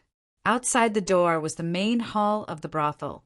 Yang Fan was standing in a long corridor. The ceiling of the corridor was neatly hung with crimson lanterns. The stairs wound down from the left and right sides. Directly in front of him was the main hall on the first floor. The ceiling of the hall was hung with several rows of lanterns made of thin wood and painted with red silk gauze. The lanterns illuminated the entire main hall. The 2 rooms on the left and right of the main hall were empty seats. Most of the men sitting there were open plates. They did not spend the night in the brothel, nor did they find women to sleep with. They only came to drink with 3 or 5 of their close friends. They found some girls to sit and drink with them, chat and sing, but they were not willing to spend a lot of money in a private room. Wu Yizong escaped from the private room and ran down the stairs like a mouse. When Yang Fan smashed the door with his fist, he had alarmed all the patrons in the hall. Then he broke through the door and roared. The men and women in the main hall froze as if they had been hit by a spell. They all looked at Yang Fan in shock. A waiter, wearing an apron around his waist and a handkerchief on his shoulder, stretched his right hand forward and placed 5 plates of food from his fingertips to his shoulder. One of his feet was suspended in the air, and he was still in the position of climbing up the stairs. Downstairs, behind a screen on the left, a charming woman in emerald green clothes was holding on to a man next to her. She pouted and was about to pass a leather cup over. At this moment, she was looking upstairs in a daze, as if she was suffering from facial paralysis. Wine was flowing out of the leather cup. Another patron was standing there, holding a wine pot and pouring wine for his good friend at the same table. At this moment he was looking upstairs. The wine had long been filled to the brim and had flowed all over the table, but he still did not notice it. The madam was holding a small handkerchief and was accompanying 2 well-dressed guests into the main hall. At this moment she was also standing there dumbfounded. She looked up at Yang Fan, who was rushing out like a raging lion with sawdust flying everywhere. The moment of silence was followed by chaos. Wu Yizong, who was running down the stairs in a panic, knocked over the waiter who was going up the stairs. The waiter rolled down the stairs and plunged into the skirt of a girl. The girl held her skirt and screamed. She kicked and stomped her feet as if a mouse had crawled into her skirt. When the waiter rolled down the stairs, the plate on his arm flipped down and hit a satisfied patron who was coming out of a room with a beauty in his arms. The patron screamed and jumped, brushing the arm of another waiter. The waiter tilted the kettle in his hand, and the boiling water spilled out. The boiling water splashed onto the gentleman behind the counter, who was doing the accounts. The old gentleman let out a strange cry in pain. His hands waved wildly, messing up the flower sign hanging above his head. Every girl in the brothel had a flower name, which was written on the sign. If someone had a customer, the sign would flip over, and this collision would turn everything upside down. The entire main hall was in chaos. When Yang Fan saw Wu Yizong run down the stairs, he quickly jumped down from the second floor. In midair, he grabbed a long rope hanging from a string of red lanterns and swung it forward under the shocked cries of the guests. He landed at the entrance of the main hall. The rope swung and the flame in the lanterns tilted, immediately igniting the lanterns. A long string of red lanterns began to burn above the main hall. The old procuress, who had been stunned like a wooden chicken, immediately came to her senses. She waved her handkerchief and cried out, "Put out the fire! Put out the fire! Quickly put out the fire! You stinky men deserve to die 1,000 times. Being jealous and fighting over women, you can't ruin my family's business. Heavens, what kind of sin have I committed?" Yang Fan shot to the door and blocked Wu Yizong, who had escaped to the door. Wu Yizong turned pale with fright and ran to the side, hiding under a wine table. Yang Fan didn't think that Wu Yizong, a prince, would do such a thing and couldn't help being stunned. In reality, this Wu Yizong, other than being a prince because of his aunt, didn't have any awareness of being a noble. He had ridden pigs and climbed trees before, so why would he be afraid of hiding under a table? Yang Fan shot over and grabbed one of Wu Yizong's legs, pulling him out from under the table. Wu Yizong let out a strange cry and refused to get up. His hands and feet waved as he rolled around, shouting, "Don't come over! Don't come over! Do you really want to kill me just because I insulted you a few times?" If this was any other time, even if Wu Yizong angered Yang Fan, he wouldn't be afraid. No matter what, he was a prince. What could Yang Fan do to him? Would he really dare to beat him to death? But when Yang Fan went up the stairs in anger and punched through the air, that biting cold power, decisive action, and murderous expression, Wu Yizong didn't know how he touched Yang Fan's reverse scale and made him lose his mind. But Wu Yizong believed in his own judgment. This madman would really beat him to death. When it came to life and death, Wu Yizong, who always cherished his life, couldn't care less about the prince's dignity. What was a prince? When people treat you as a prince, then you are a prince. If it wasn't for his aunt being the empress, how could he be a prince? Thinking back to when he was exiled to Lingnan in order to fill his stomach, what kind of despicable things had he not done? Yang Fan didn't expect this king of Hanoi to be so flexible. He could even use such a ruffian method. In fact, if it wasn't for Wu Zetian becoming the empress and the Wu family's chickens and dogs rising to the heavens, wouldn't he be a ruffian living on the streets? Seeing Wu Yizong lying on the ground like a tortoise, waving his hands and feet around, refusing to let him come closer, Yang Fan gradually regained his consciousness. Although his anger hadn't subsided, he couldn't ignore the consequences and really beat him to death. Yang Fan ferociously kicked Wu Yizong's butt and shouted, "Get out! If you dare to speak rudely again, I can recognize you, but my fist doesn't." Wu Yizong was really scared out of his wits. He repeatedly said, "I'll get out! I'll get out! I'll get out immediately." Wu Yizong straightened his back and wanted to stand up. But when he saw Yang Fan's fierce gaze, he was scared out of his wits. Using his hands and feet, he crawled out of the hall and covered his face with his sleeves. Standing in the hall, Yang Fan couldn't help laughing out loud when he saw Wu Yizong's embarrassed appearance. But as he laughed, his nose suddenly turned sour, and tears couldn't help flowing down. Since he heard about Ning Ke from Jiang Shichen, his heart had been heavy. When he arrived at Ning Ke's residence, saw her grave with his own eyes, and read her suicide note, Yang Fan's heart was almost riddled with innumerable traces of tenderness of this weak, but strong, affectionate, and proud girl. His heart was so heavy that he couldn't breathe. But he just couldn't cry, even in front of Ning Ke's grave.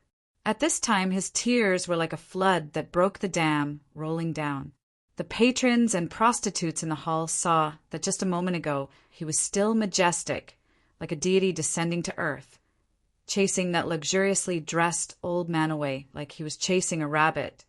But in the blink of an eye, he was crying like this. Each and every one of them was dumbstruck, seeing Yang Fan crying so heartbroken. A soft-hearted woman's eyes reddened and tears rolled down her cheeks. Her heart was filled with envy and sorrow. Which family's girl is this? Unexpectedly, she has this kind of ability to make him love her so deeply. If such a man could treat me like this, I would be willing to die for him. There were also prostitutes who couldn't help feeling sad when they saw Yang Fan's appearance. Alas, visiting a brothel to such an extent, this little brother is really a lass. The Supreme Minister Wang Qinghao, the Minister of Finance Tang Xiaoxiao, the Assistant Minister of Revenue Qiu Lingji, and the General of Thousand Bull Guards Jiang Qiyuan stood at the top of the building. Seeing this scene, they couldn't help but look at each other in dismay. Who the hell is bullying who? When Yang Fan returned home, the moon was already bright in the sky. Along the way, there were many night patrollers who questioned him, but the people of Luoyang Prefecture didn't dare to do anything to him. The small patrol of the Jinwu Guards also couldn't do anything to this loyal general. Although the curfew was the law of the country, there would always be a privileged class. There weren't many people who dared to go against him. When Yang Fan arrived home, the two little fellows couldn't bear it anymore and fell asleep sweetly, but the others didn't sleep. Shaman coaxed the child to sleep and asked the wet nurse to look after him. She talked with Anu in the flower hall and waited anxiously for his return. When third sister ran in happily and shouted, "A Lang is back," everyone was relieved. Seeing his relatives waiting for his return, Yang Fan felt a little guilty. Xiaoman happily said to Tao Mei, "Quickly ask the kitchen to bring food to Ah Lang." Yang Fan shook his head gently and said to Xiaoman, "Wife, don't worry about it. I'm not hungry at all. Let everyone rest early." In fact, Xiaoman had noticed Yang Fan's sad expression as soon as he came in. When she saw his depressed expression and tired tone, Xiaoman nodded obediently and didn't ask any more questions. When the family dispersed, Xiaoman softly said to Yang Fan, "Lang Jun is tired. Rest early." Yang Fan softly said, "Well, you go to sleep first. I need some quiet time." Xiaoman nodded and gave a look to the worried Anu. The two quietly returned to the inner residence. Although they were worried, they knew that when a man had something on his mind, sometimes he would rather suppress it and let it ferment slowly in his heart. He didn't want to talk about it or listen to others. Yang Fan let out a long sigh. When he saw the old steward still standing at the door, he said, "Get a pot of wine and send it to the study." The old steward also saw that Ah Lang was in a bad mood, but he didn't know how to comfort him. He hurriedly agreed and left in a hurry. When wine enters the heart of sorrow, it is easy to get drunk. Yang Fan, who originally had a good capacity for alcohol, became dizzy after a few cups. The torment in the tenderness workshop let him vent his emotions. But when he returned home and suddenly quieted down, he was still confused and couldn't breathe. Yang Fan swayed out of the study with the pot of wine and slowly paced back and forth in the courtyard. The autumn moon was like frost, quietly flowing on the ground, pavilions, corridors, rockeries, and ponds. In the darkness of the night, there would occasionally be a flash of a figure, and a person would suddenly appear out of nowhere. When that person saw that the person walking alone was Yang Fan, he would let go of the hilt of his sword and quietly disappear into the night. The wine was Chengdu Xiaojiu. The yeast had been added with herbs, so the taste of the wine was particularly spicy. When he took a few steps and drank a mouthful of wine, it turned into a raging fire as it entered the throat. But no matter how fierce the fire was, it couldn't drive away the cold and lonely feeling. Yang Fan walked to the bridge and stood leaning against the railing. He looked up at the bright moon in the sky. He stared at it for a long time before his eyes slowly moved back. When he glanced over the corner of a building, he saw the entrance of the building and couldn't help but be startled. Chapter 9:26. There was a house at the edge of the inner residence. The eaves of the house were slanted to the sky. Sitting here, one could overlook the entire inner residence. Gu Zhuting was sitting on the blue-black tiled roof, leaning on a tiger and drinking alone under the moon. The 5 ridges and 6 beasts could only be owned by the families of officials. Although there was no clear ranking of imperial beasts in this era, very few people would use dragons and phoenixes as the imperial beasts of their roofs, except for the royal family. Yang Fan's family used a strange beast from the sea. Gu Zhuting's sword was placed on the lotus petal pattern tile. The hand that usually held the sword was now holding a bag of wine. She shouldn't drink when she was on duty, but she couldn't help it. If she didn't drink, she would cry. But now, although she was drinking, she still couldn't help crying.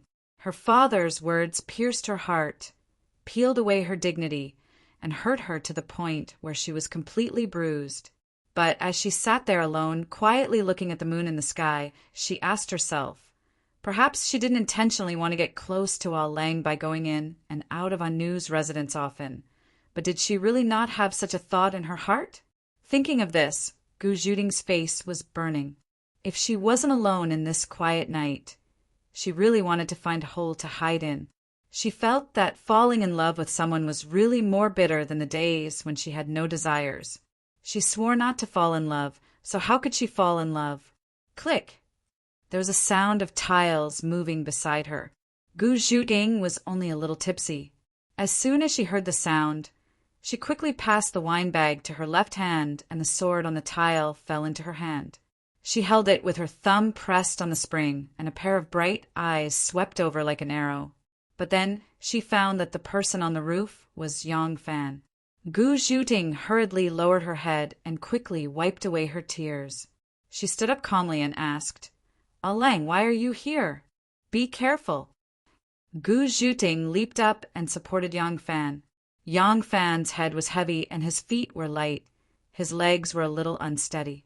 He allowed Gu Zhuting to support him and sat down on the ridge of the roof, looking up at the bright moon in the sky.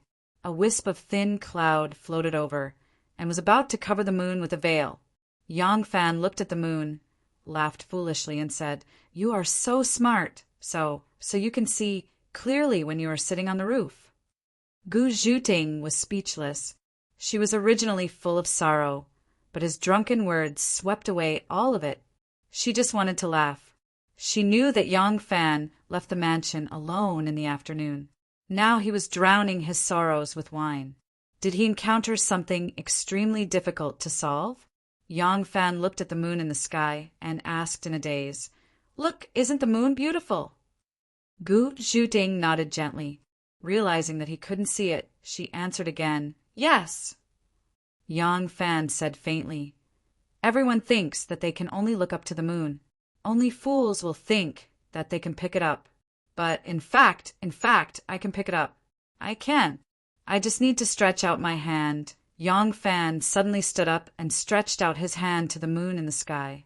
Then his body suddenly fell forward. If Gu Zhuting had not grabbed him by the collar and pulled him back like a dead dog, he would have fallen head first into the house.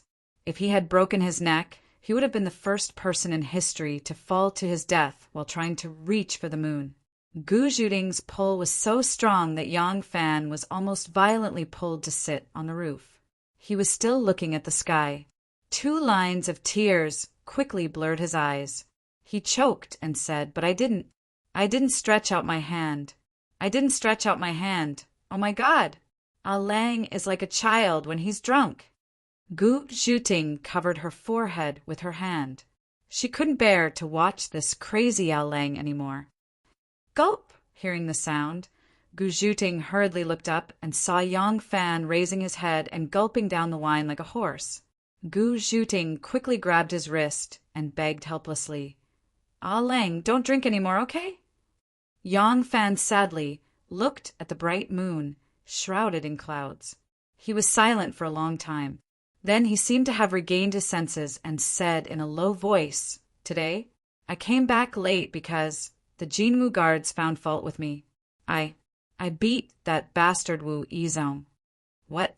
Gu Zhuting was leaning against Yang Fan's body. If she didn't let Yang Fan lean against her, She was afraid that the back of Yang Fan's head would hit the roof. He really drank too much.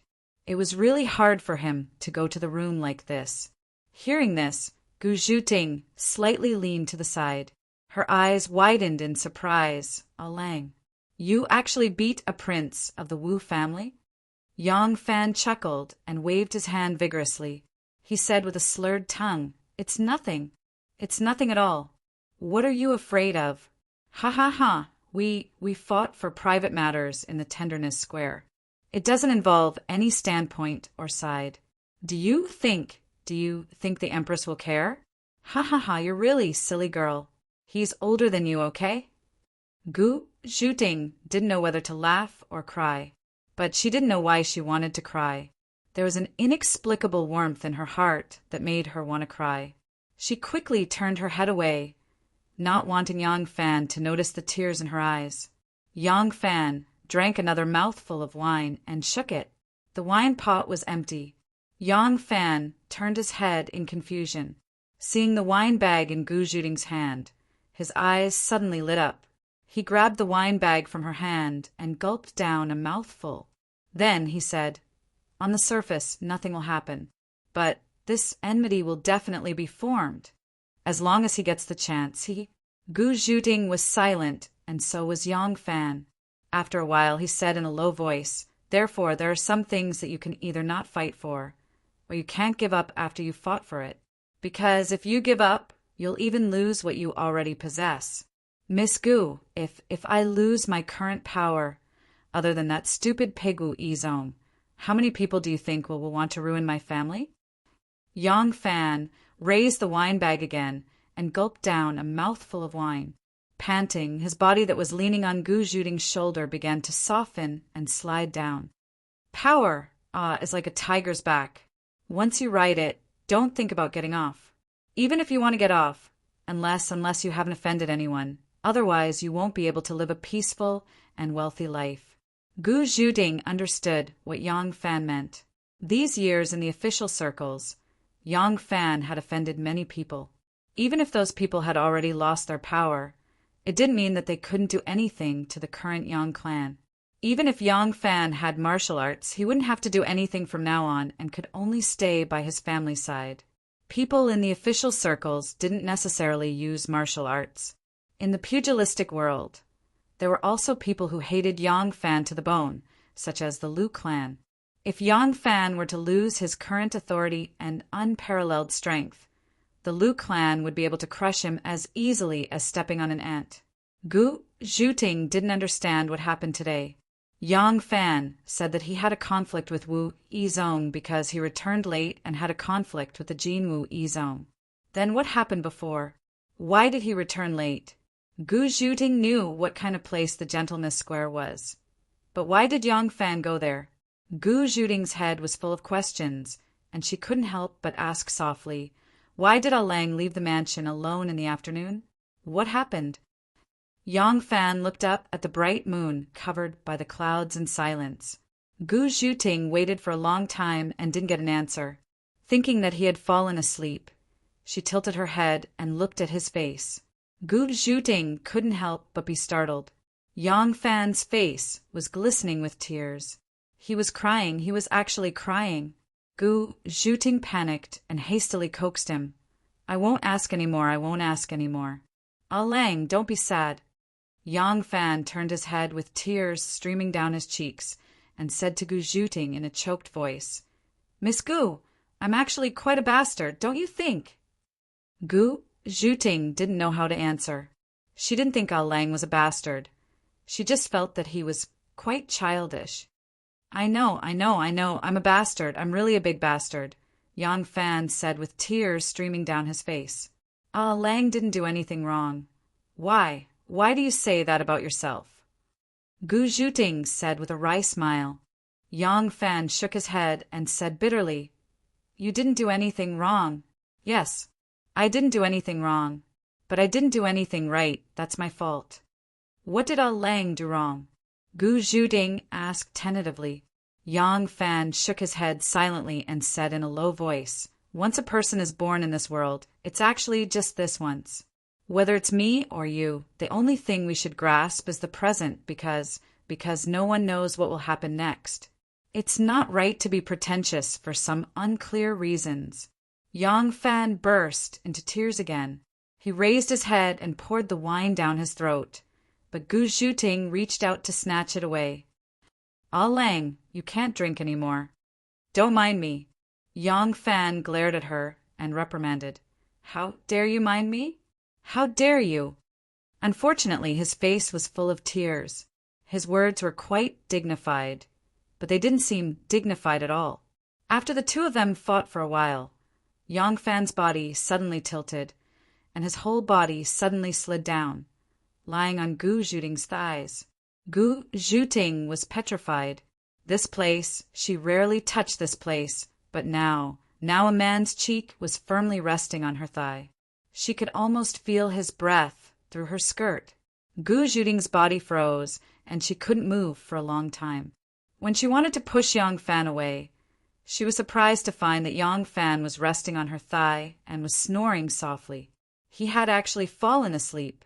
Gu Zhuting lowered her head and carefully observed his face. Under the moonlight, the sleeping Yang Fan's face seemed to have a childish look. His face was still full of tears, and he would occasionally sob. He said he's really sad. Who is it, and why is he so sad? Gu Zhuting looked at him, and a kind of soft motherly instinct quietly overflowed in her heart. She couldn't bear to wake him up, and even gently bent her legs to make him more comfortable. The thin, gauze-like clouds gently moved away from the moon, and the frosty moonlight suddenly brightened the earth. Gu Zhuting had never been so close to Yang Fan before. She looked at him unscrupulously in such an ambiguous position. His eyebrows, his eyes, his tall nose, and his distinct lips. Gu Zhuting's heart throbbed, but she resisted the urge to kiss him. She suddenly recalled what Yang Fan had just said. After thinking about it for a while, her heart beat faster and faster, so much so that even her thighs were trembling. People say that when they drink, they speak the truth. Ah Lang, is he hinting at me?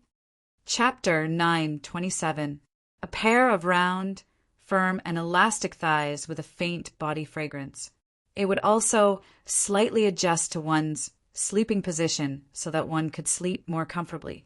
Moreover, the temperature was just right, neither too hot nor too cold, soft and smooth.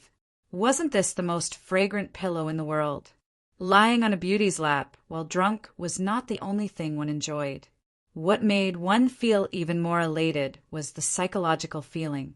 Unfortunately, Yang Fan didn't feel it right now. Yang Fan didn't feel it, but Gu Zhuting did. Gu Zhuting sat on the ridge of the roof with her back against the bed.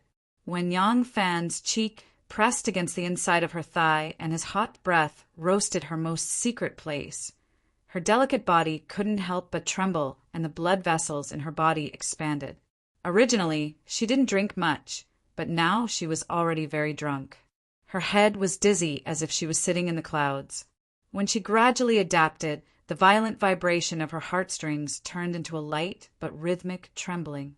The humming made her whole body go limp. Looking at Yang Fan, who was sleeping soundly on her lap, a kind of motherly tenderness and pity filled her body and mind. Then it turned into a kind of satisfaction, a kind of serenity, and a kind of indescribable happiness. The thing that men were most satisfied with was to possess and conquer, but women seemed to be the opposite. This was probably the essential difference between male and female creatures. Being owned gave her a sense of security, and being conquered gave her a kind of sublimated happiness and dedication. Looking at Yang Fan, who was sleeping soundly on her lap, Gu Zhuting felt an indescribable satisfaction and happiness in her heart. Tonight was probably the only time he stripped off his disguise and showed his weakness and pain in front of others, and this other person was her. This knowledge made her happy and satisfied. At dawn, Gu Zhuting, who was half asleep and leaning on DG, suddenly woke up. The autumn night was cold, and she was awakened by the cold. She shivered and thought of Yang Fan sleeping on her lap. Gu Zhuting suddenly felt worried. She didn't know when Yang Fan had turned over and was sleeping on the other side. Gu Zhuting bit her lip and thought about it. Although she would rather be with him for the rest of her life, it was almost dawn, and everyone in the mansion would be busy. First Madam also had the habit of waking up early to practice martial arts. If someone saw this, Gu Zhuting hesitated for a moment, then gently pushed Yang Fan and said, "Ah Lang! Ah Lang!" As he called out, a sour feeling welled up in his heart.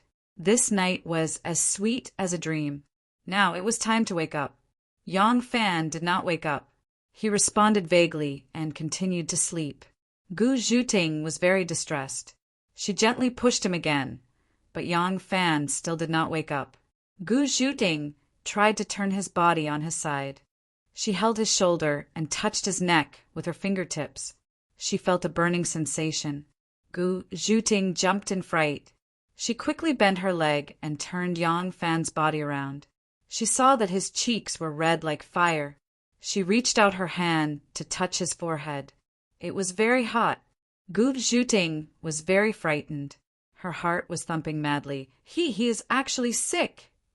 Gu Zhuting was anxious. Although she could carry Yang Fan, she could not jump down from the roof with a grown man. She had to find someone to help her. However, she was the only woman guarding the inner courtyard. The other night watchers were all outside. What should she do? Just as she was feeling anxious, the door of a house opposite her opened. Gu Zhuting saw the person who came out of the door and happily called out, "Third sister!" Third sister came out of the room and yawned lazily. Halfway through her stretch, she strangely stopped in midair. Her mouth was wide open, and she couldn't close it. Miss Gu is sitting on the roof, and she's holding a man in her arms. The gossip in Third Sister's eyes immediately began to burn fiercely. When Gu Zhuting saw Third Sister, it was as if she had seen her savior. She hurriedly said, "Third Sister, go and find a ladder." Before she could finish, Third Sister turned her head excitedly and shouted into the room, "Tao Mei! Tao Mei! Come quickly! Come quickly!" Tao Mei, with disheveled hair, ran out of the room. As soon as she saw the situation on the roof, she immediately ran to the door of the room next to hers. She excitedly knocked on the window and shouted, "Shi Qiu, Xiaolian, Chu Lu Peng, Ruoxiang, Yiqiao, and Yang, come quickly!" A group of maids got up, and then a group of old maids also got up. The maids and old maids stood under the eaves and looked at Miss Gu, who was bathing in the bright morning sun on the opposite room, and the man sleeping in her arms. They couldn't stop smiling. Then, Tao Mei and Third Sister, who had been in the Yang family for the longest time, were the first to find out that the man Miss Gu was having an affair with seemed to be their own Lang. The group of people was immediately dumbfounded. At this time, Xiaoman came over. It was obvious that Lang Jun had a lot on his mind last night. Later, she sent someone to ask the old steward, who said that Lang Jun had slept in the study. Xiaoman was even more worried, so she woke up early in the morning. However, before she arrived at the study, she saw a group of maids and old maids standing there. It was really strange. What was in the room? As soon as Xiaoman arrived, the maids and old maids left in a hubbub. Only Tao Mei and Third Sister stayed. Their cheerful expression had long turned into an angry one, glaring at the roof. They were the First Lady's personal maids, so they should share the First Lady's hatred for the enemy. Xiaoman couldn't help but be stunned when she saw this. "Lang Jun, what do you mean? If people see this, is the wife being domineering and not allowing her husband to enter the door? Or is the husband having an affair? But even if he has an affair, it doesn't make sense for him to do it in the room, does it? If this gets out, what kind of strange rumors will it become?" Then Anu asked someone to help her and also appeared with a big belly. Bang, bang, bang, dang, dang, dang, the bells and drums of Luoyang rang. Gu Zhuting, who wanted to cry but had no tears, blushed with shame. She rushed down the room and said with a sobbing voice, "First Lady, Lang he is sick. We need to get a ladder." Xiaoman, who was very surprised, calmed down and hurriedly said, "Miss Gu, you take care of Lang first. I'll go find a ladder." Xiao Man left in a hurry. Anu, who had a strange look on her face, turned her head to look at Tao Mei and third sister, lowered her voice, and fiercely ordered, "You go quickly and tell those maids and old maids that no one is allowed to gossip. Just pretend that nothing happened. Otherwise, deduct 6 months' salary. Yes, half a year." That night, the gentleness workshop was not quiet, although it had never been quiet at night. The Tang dynasty was the era of prostitution. Even officials visiting prostitutes was not against the law, and it had nothing to do with morality. It was even a kind of social fashion. That was why there were Du Mu, Li Bai, Baiji, friend Yuan Zhen, and a group of dissolute wastrels who were both officials and famous scholars. In this era, it was almost impossible to close down a brothel, but it happened that night. In fact, not many people knew about Yang Fan and Wu Yizong. Only the girls who served in Wu Yizong's room heard the guests call each other. Then, when someone came out to touch up her makeup, she told her sisters who were waiting for guests in the next room as a way to show off. That was how the subsequent story came about.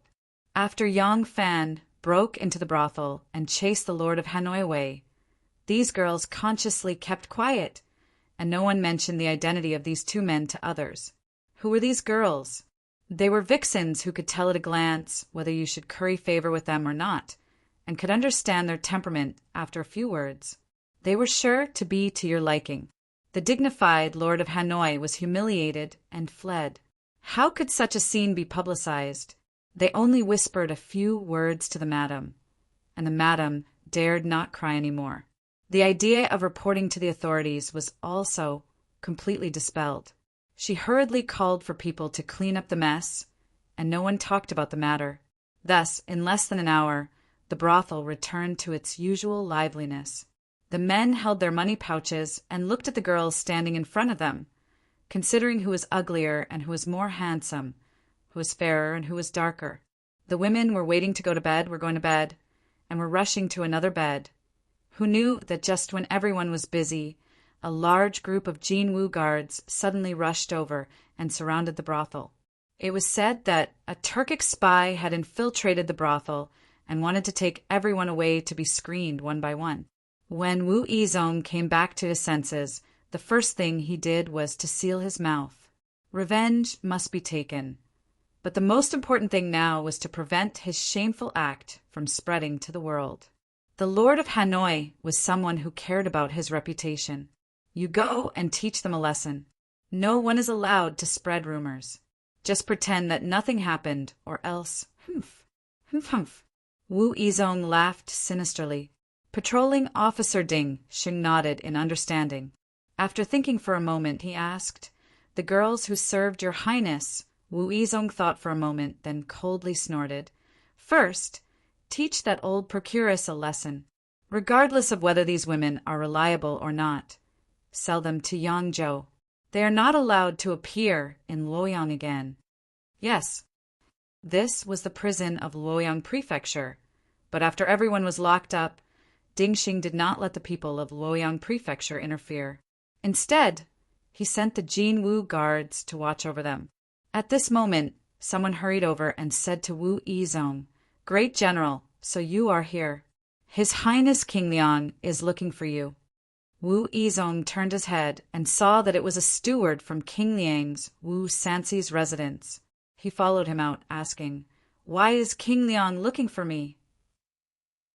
The steward smiled apologetically. "This lowly one is only an errand boy. Your Highness did not give this lowly one any instructions." Wu Yizong hurried over to King Liang's residence. Wu Sanxi came out to welcome him. The moment he saw Wu Yizong, he said, "Yizong, I have something urgent to discuss with you. Let's go to the study." What's wrong? Didn't you sleep last night? Why are your eyes so red?" Wu Yizong's heart filled with hatred when he heard this question. He sneered, "Isn't all because of that young Fan? If I don't crush his bones and scatter his ashes, I won't be able to dispel the hatred in my heart." Wu Sanxi frowned and said unhappily, "What's wrong with the 2 of you now?" Wu Yizong explained the situation as they walked. Wu Sansi glanced at him and said, "Then what do you plan to do? This is a family matter. The emperor's nephew cursed the emperor's daughter, and the emperor's cheap son-in-law came out to seek justice. Do you think the emperor will help you? The emperor is also a woman." Chapter 928. Wu Yizong angrily said, "Of course I won't complain to Aunt. I finally understand. When Ji Su reprimanded me at court, Aunt banished him from the capital not to protect me, but to protect her own face. She felt that Ji Su didn't put her, the emperor, in his eyes. Now that she has Yang Fan as her confidant, if I keep making things difficult for Yang Fan, Aunt will think that I am not respecting her. Our aunt only upholds her authority. Blood ties are not worth a dime. I will wait until the time is right to make things difficult for him. Then I will make him beg for death." Wu Sansi was overjoyed and praised him. "Good. Although you have been rebuffed a few times, you now know how to plan before taking action. That is very good." As soon as he entered the study, he saw Zhou Yongyi, Ran Zuyong, Li Ji, Song Jixuan, Yao Shaoji, and the other confidants of King Liang. Wu Yizong couldn't help but ask in surprise, "What are so many people discussing? Is it still about the Yenzhou fake relief case?" Wu Sansi had him sit down, saying, "Yenzhou's Xie Yubin is King Wei's man. This is a great opportunity for us to purge King Wei's power and force those fence-sitters to our side. How can we let it go? We should take advantage of his weakness to take his life. But you are a general, so you don't need to worry about this. Using He Xiaoji is an imperial censor, so they will do it." Wu Sansi's expression became serious as he said this. "I just received news yesterday that the emperor seems to want to return the capital to Chang, and I called you here today to discuss this matter." Wu Yizong was stunned and asked curiously, "Return the capital to Chang'an? So be it. Chang and or Luoyang, what's the difference?" Zhou Yongyi and the others either looked away or covered their mouths and coughed. Wu Sansi glared at Wu Yizong, saying, "Let's not talk about anything else and just talk about you. You are now the general of the Jinwu Guards and the commander of the capital's garrison army. If the emperor is still in Chang, and what else do you have other than the Jinwu Guards? Can you bring the garrison army to Chang'an? You will lose more than half of your soldiers in an instant." Wu Yizong suddenly understood and bounced up as if there were springs under his, but shouting, "How can this be? No, we have to stop Aunt." Wu Sansi glared at him and shouted, "Sit! How can you stop her? Do you think Aunt wants to return the capital to Chang'an? Aunt's foresight is much greater than yours or mine. I discussed it with Zuyong and Zuyong just now. Aunt's intentions are very clear. Why did she choose Luoyang as her capital? Why did she choose Chang'an today?" asked Wu. Is E-T-T, Wu Yi said. T-E-T-E-T-E, take, E. Aunt cultivated Yang Fan to divide the power of the Yulin Forest, promoted Li Tang's old ministers to fill the court, all for this purpose. But Aunt is still worried. She is worried that once the power is handed over, it will be taken back by us. I don't want you to be too ostentatious now because of this reason. We can't let Aunt think that the Wu family is too domineering. Do you understand?" Wu Yizong didn't bother to understand. He only knew that his power was about to be weakened. He said angrily, "If it wasn't for us, Aunt, she wouldn't have been able to become the emperor if we hadn't done everything we could to eliminate the Li clique," he said angrily. "What do you think we should do?" When Yang Fan was carried into the bedroom, he fell into a coma again. He was only awake for a short period of time. His body was burning hot. People with strong bodies who didn't get sick would get more serious when they got sick. Moreover, in this era, high fever was a disease that could easily kill people. Xiao Man and Anu panicked and hurriedly sent for a doctor. Yesterday, Anu laughed so hard that the entire Yang family was on guard. Today, Lang was seriously ill. All the famous doctors in Luoyang gathered at the Yang family's mansion and began to diagnose. It was hard to say whether Yang Fan got sick because of a cold or something else. Maybe the cold was just a trigger. When a person got sick, in addition to the internal lesion or the invasion of foreign objects, there was actually a third reason, which was emotional changes and psychological pressure. When the body couldn't bear the pressure caused by emotional fluctuations, the person would get sick. Of course, Yang Fan's high fever was due to the cold air attacking his body from sleeping on the roof at night. But more importantly, it was due to psychological reasons. The extreme depression and sadness of emotions eventually turned into a high fever that wouldn't go away. How could he get better immediately? Therefore, although there were famous doctors prescribing medicine, this heart disease still needed a slow process of recovery. Gu Zhuting carried Yang Fan down from the roof and handed him to Xiao Man to carry back to the bedroom. After that, she ran away. She couldn't explain it clearly, but she always felt that when all the maids and old women in the Yang family looked at her, there were 3 words written in their eyes: bad woman, bad woman, bad woman. She was dizzy now and wished that she could faint and lose consciousness like Alang. Unfortunately, she didn't have any symptoms of headache or fever. Gu Zhuting slipped back to the Gu family, threw herself on the Kong, pulled the quilt over her head and cried. Her mother was so flustered, but she didn't know what her daughter had suffered. She sat next to her and tried to persuade her for a long time, but she didn't have a clue. After a while, old man Gu, who had received the news, hurried back from the Yang family. He lifted the curtain and entered his daughter's room. The old woman hurriedly went up to him and asked softly, "Old man, what happened to our daughter?" The old man didn't answer. He paced around the room with his hands behind his back for a long time and said to his daughter, whose head was covered in the quilt, "Why are you crying? If you ask me, my daughter, well done." Gu Zhuting poked her head out of the quilt and sobbed, "Father!" "Ah, get out." The old man rubbed his nose and said, "Daughter, don't be sad.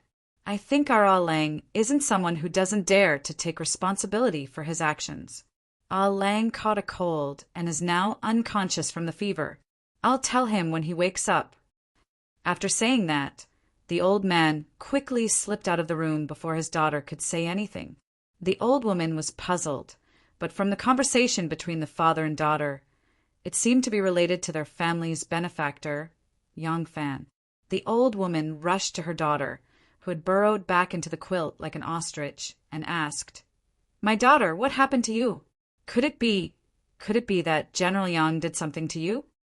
Gu Zhuting arched her butt and swung her tender hands, sobbing under the quilt, "Mother, ah!" "You get out too. His Majesty has been entrusted by the Saint Emperor and has been recommended by the heir. He has been obedient to the heavens for 20 years. How can he not think of Yu Shun's robe, the restoration of the Duke of Zhou, and the great Yu, who has become a king, is ready to abdicate the throne to the country? Therefore, Shun and you were relatives of each other. Once he became a king, he never left his uncle. How can the love of a clan be compared to the love of a son? How could an uncle be compared to a mother's kindness? Today, the Crown Prince's filial piety is respected, and the spring and autumn period is strong. If the Crown Prince leads the imperial court to the extreme, how can it be different from His Majesty's? Your Majesty is already honored in age and virtue, and your throne is about to be weary. Your mission is heavy, and your mind is vast and mighty.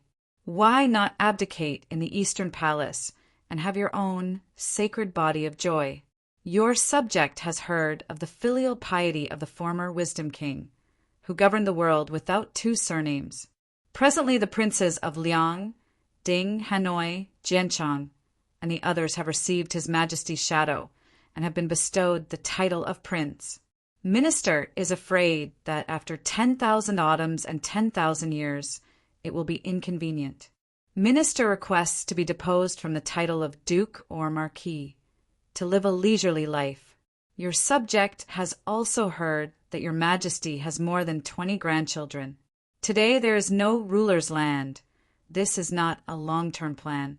This subject requests that the 4 prefectural mansions and the important Chong prefectures and prefectures be divided and become kings. What appeared on Wu Zetian's imperial desk was not a memorial from the ministers of the court, but a secret letter to be delivered to the emperor. In the beginning, Wu Zetian had set up the copper cages to receive tip-offs from the people and take the opportunity to purge her political enemies. But after she ascended the throne, she did not attach so much importance to the copper cages. There were still people who opened the copper cages at regular intervals to pick out the tip-offs. But without that group of ruthless officials in the court, there were basically no tip-offs worth sending to the emperor other than some trivial matters. But when this secret letter was opened, it gave the people in charge of cleaning the copper cages a fright. They did not dare to hesitate and immediately presented it to the emperor. This secret letter was very simple and had a total of 3 paragraphs. The first paragraph bluntly said that the current emperor ascended the throne because of the late emperor's dying entrustment. The sons could not compete with the mother. You should now learn from you the Great, learn from the Duke of Zhou, and quickly return the country to the Li family. The second paragraph fiercely praised the current crown prince, Li Xian, and bluntly said that he was old and busy with state affairs. He would not be able to take care of them, and it was better to quickly let the crown prince ascend the throne. The third paragraph was even more severe, saying that there should not be 2 Wangya in the world. Those Wangya of the Wu family that you have bestowed should be demoted to dukes and marquises. They should be stripped of their official positions and go home to enjoy their lives.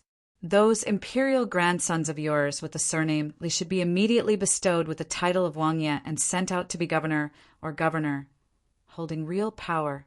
The copper cages accepted anonymous letters, but at the bottom of this secret letter, the author's name was written, Imperial Colleges Guang, when libraries Professor Su Aneng. The current court had an Imperial College in Chang and Luoyang, and this person was someone from the Luoyang Imperial College. When Wu Sanxi gathered his trusted aides to discuss countermeasures, Wu Yizong's words, "At that time we submitted a letter to persuade him to step down," gave Zhou Yong a great inspiration. He immediately thought of a way to advance by retreating. Submit a letter to persuade him to step down. In for a penny, in for a pound, in for a pound. Not only would he persuade the emperor to step down, even the Wu family's Wangya would be stripped of their titles.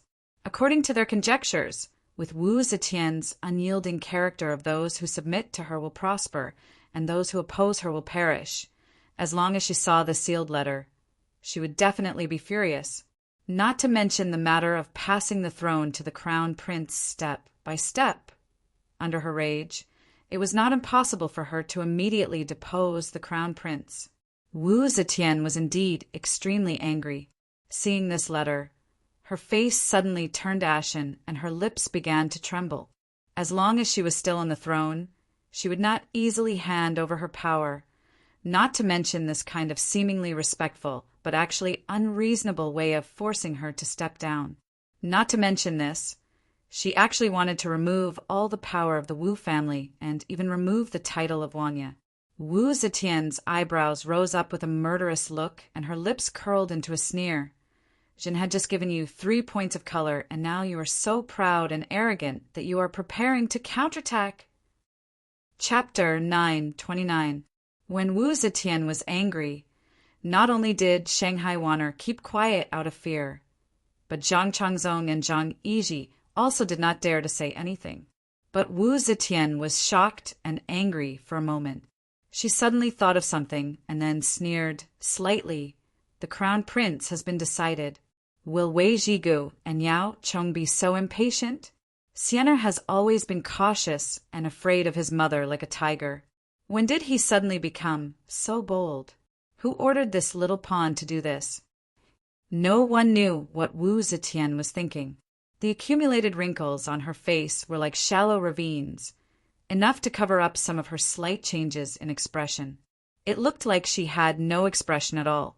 After a long time, Wu Zetian suddenly picked up the secret letter and lightly said to Shanghai Wanner, "Transfer it to the Political Affairs Hall." Shanghai Wanner was a little surprised. This was originally a secret letter. transfer it to the political affairs hall. That meant it was public and all the civil and military officials would know immediately. Wu Zetian was very satisfied with the surprised look on her face. Making people unable to understand her mind was an effective way for a leader to maintain mystery and authority. Wu Zetian lightly added, "Imperial College Professor Su cares about the state affairs, and I am very pleased. I will reward you and give you food." Warner put away her surprised expression and respectfully agreed. She quietly left the room.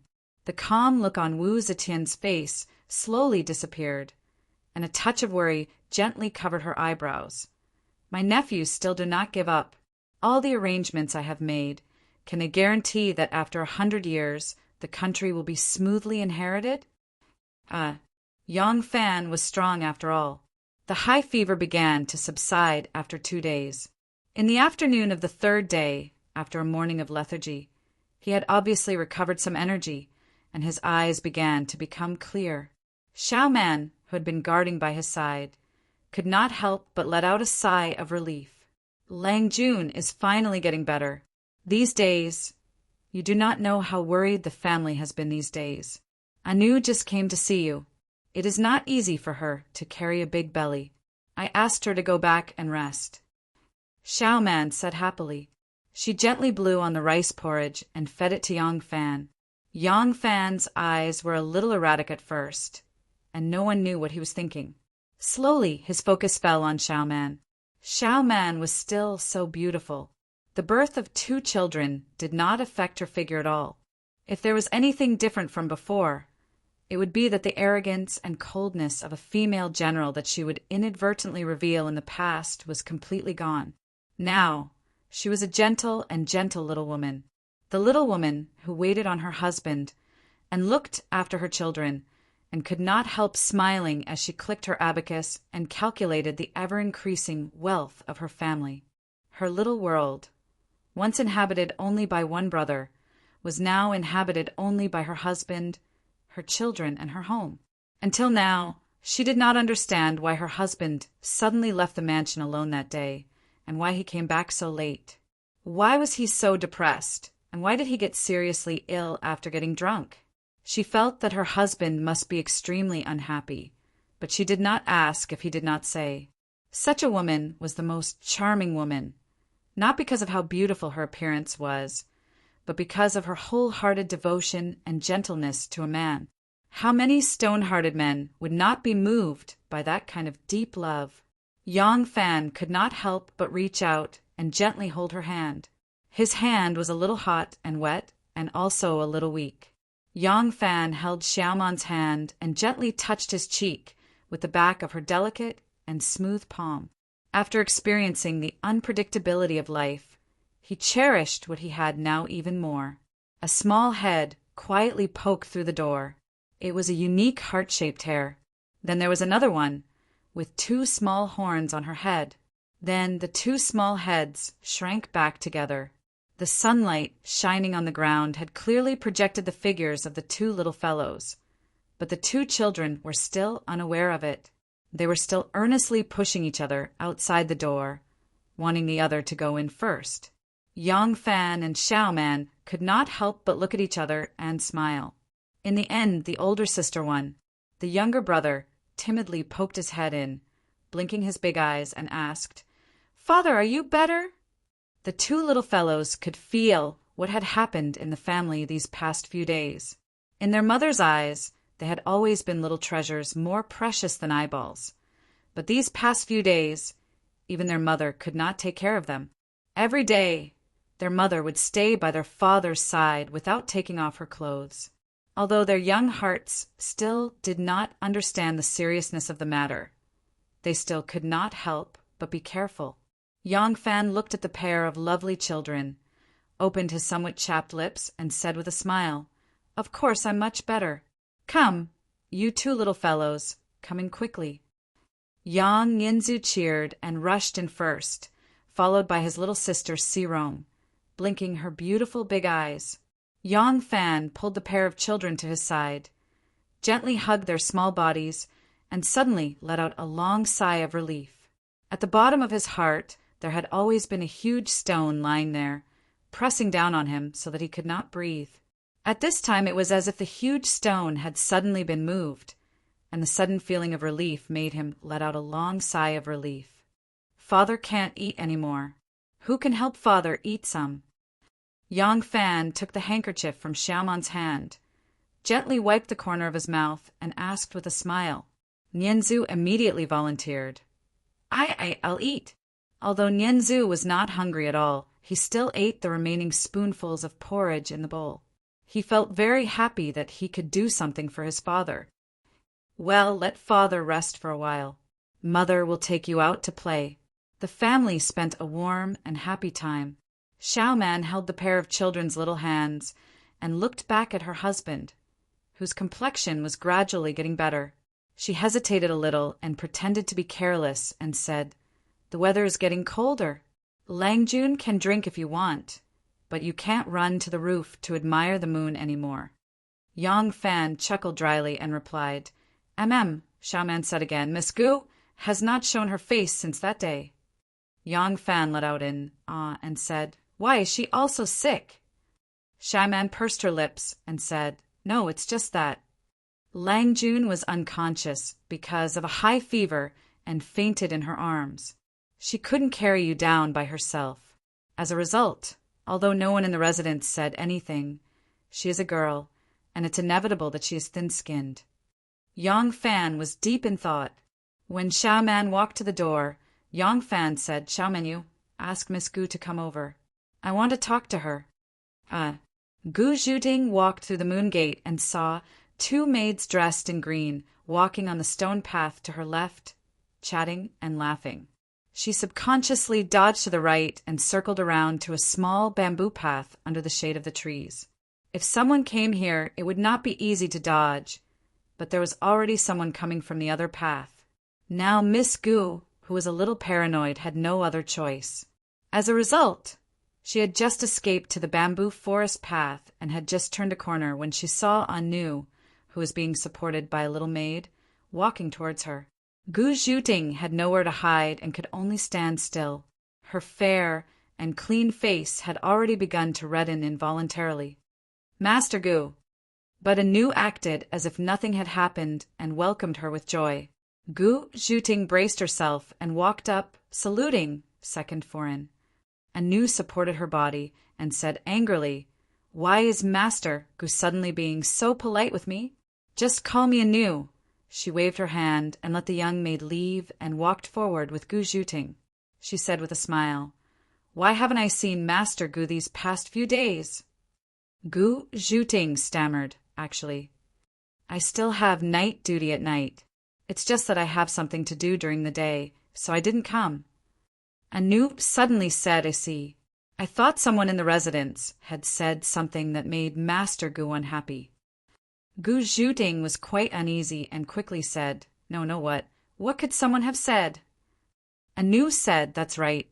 In this residence, if anyone dares to disrespect Master Gu, if I find out, I will not spare him.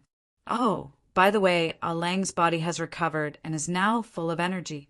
Ah Lang had just woken up and immediately asked someone to invite Master Gu over. Gu Zhuting clearly did not do anything. Hearing his words, it seemed that she had really done something shameful. She felt extremely guilty and her heart was beating wildly. She did not even dare to answer. The sun was bright in front and they had already walked to the edge of the forest. Anu suddenly stopped and said to Gu Zhuting, "I still want to go for a walk in the garden, so I won't accompany Master Gu." Gu Zhuting nodded and felt relieved. Just now, when she walked with Anu, she was in fear. Anu glanced at her with a faint smile and suddenly said, "Master Gu, in the future, do you think I should call you elder sister or younger sister?" Gu Zhuting's face suddenly turned red, red to purple, purple to black. Seeing that there was a possibility of a cerebral hemorrhage, she stammered, What, elder? Sister." Anu smiled mischievously. "In fact, I am a few months older than Xiaoman, but don't I still have to call her elder sister? In this case, Master Gu should also call me elder sister. The rules of the world are like this. Don't blame me for not respecting my teacher. You, what nonsense are you talking about? Gu Zhuting ran forward in panic. Her toes tripped on the stone ground and she almost fell. With her skills, if she did not panic, she would not be in such a sorry state. Xiao Man suddenly came out from behind the shade of the trees. Looking at Gu Zhuting's fleeing figure, she rebuked anew. You, don't be so harsh with your words. Anu made a face at her and said, I didn't, it was obviously out of good intentions. Xiao Man cried, This is called good intentions? I have never seen Miss Gu in such a panic. Anu sighed and said to Xiao Man, Elder sister, since you were young, you only have Lang Jun in your heart. You have long given your heart to him, so naturally you will not understand. If this layer of window paper is not pierced, this Master Gu will continue to hide. You have to give her strong medicine. I know her mind the best. People who protect their hearts since young will not easily fall in love, but once they fall in love, they are the most sensitive. She is afraid that others will not like her, and she is afraid of being hurt by others. It is very easy for her to do stupid things. To deal with such a stupid woman, you have to make it clear and force her into a dead end. Xiao Man could not help but said, You mean like that master Jinglian who became a monk in a daze, did voluntary work for others for a month, and helped them copy a lot of money?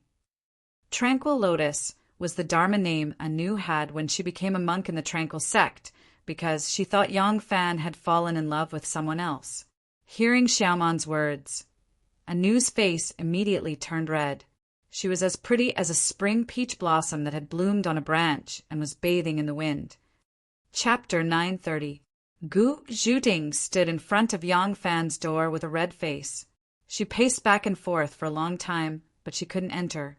Her mind was in a mess, and she kept thinking about what Anu had said.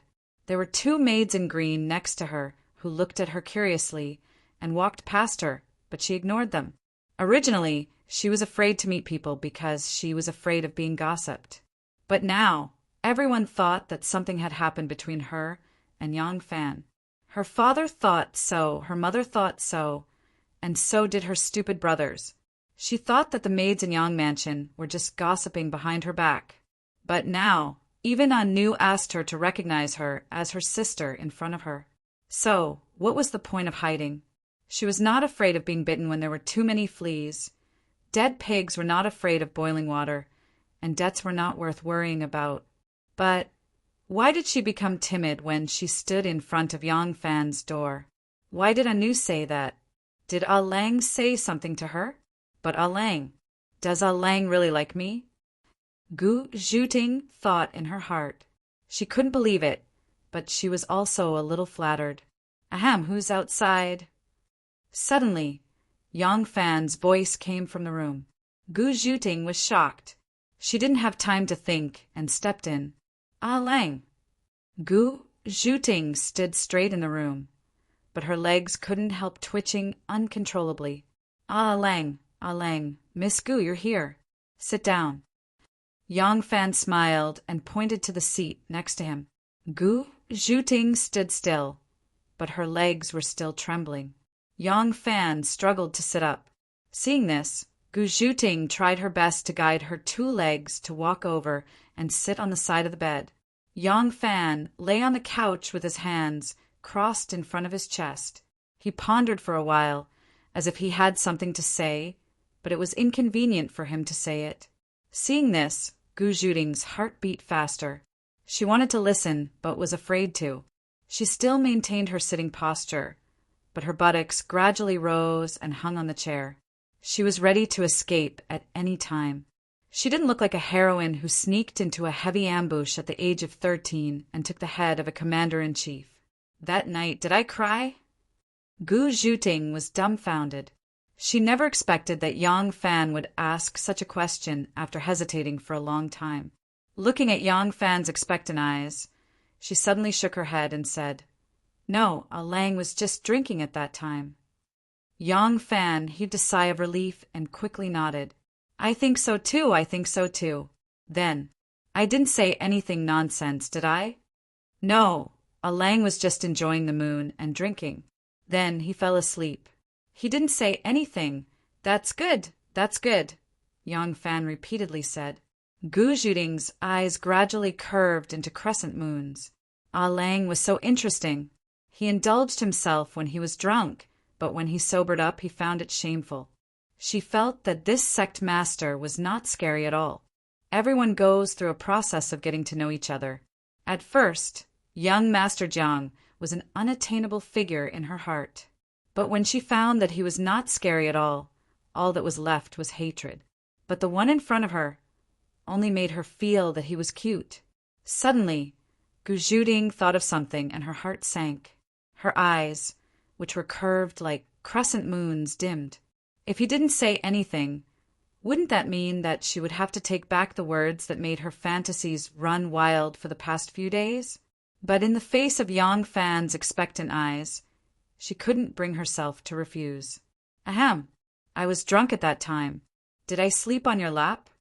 No, Alang was clearly sleeping on, Gu Zhuting hurriedly denied, but Yang Fan looked at her and said very seriously, That's right.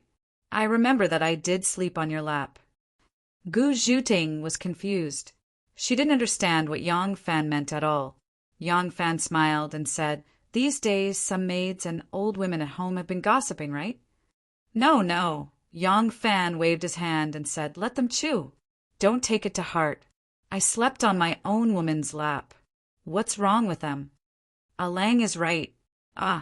Gu Zhuting sat back on the chair. Her legs suddenly turned into noodles, and her body seemed to have lost all its bones. If it weren't for her back, she would have slipped to the ground. She was like a frightened rabbit, trembling with fear and trepidation. Alang, what did he say? Yang Fan gazed at her. His eyes were very gentle. In her eyes, it was like the moon that night, sometimes bright, sometimes hazy. Gu Zhuting wanted to look, but didn't dare to. Under the flickering gaze, she desperately thought, Am I dreaming? Am I dreaming like the night before, and last night?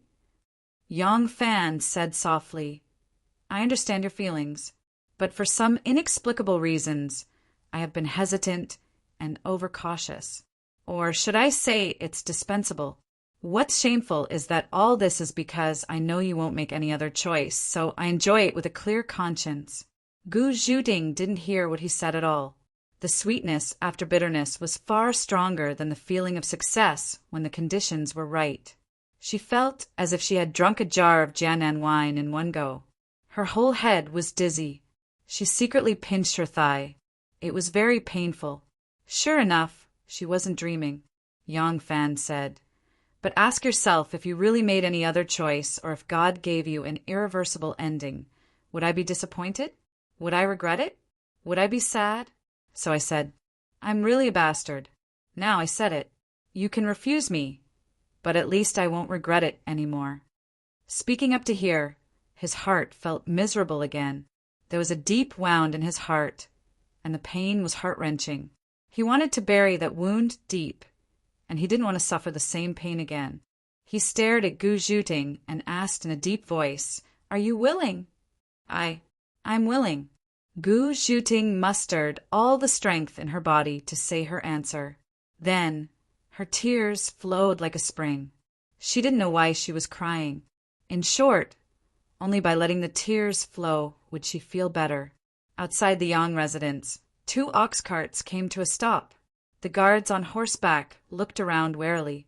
Along the way, they had already noticed the owner of a small food stall at the entrance of the alley. There were 2 peddlers selling dates and cakes in the alley. There were also a few passers-by who happened to pass by the alley.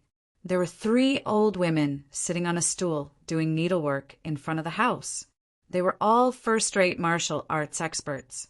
This alley had been under the constant management of Yang Fan in the 2 years after he became the sect master.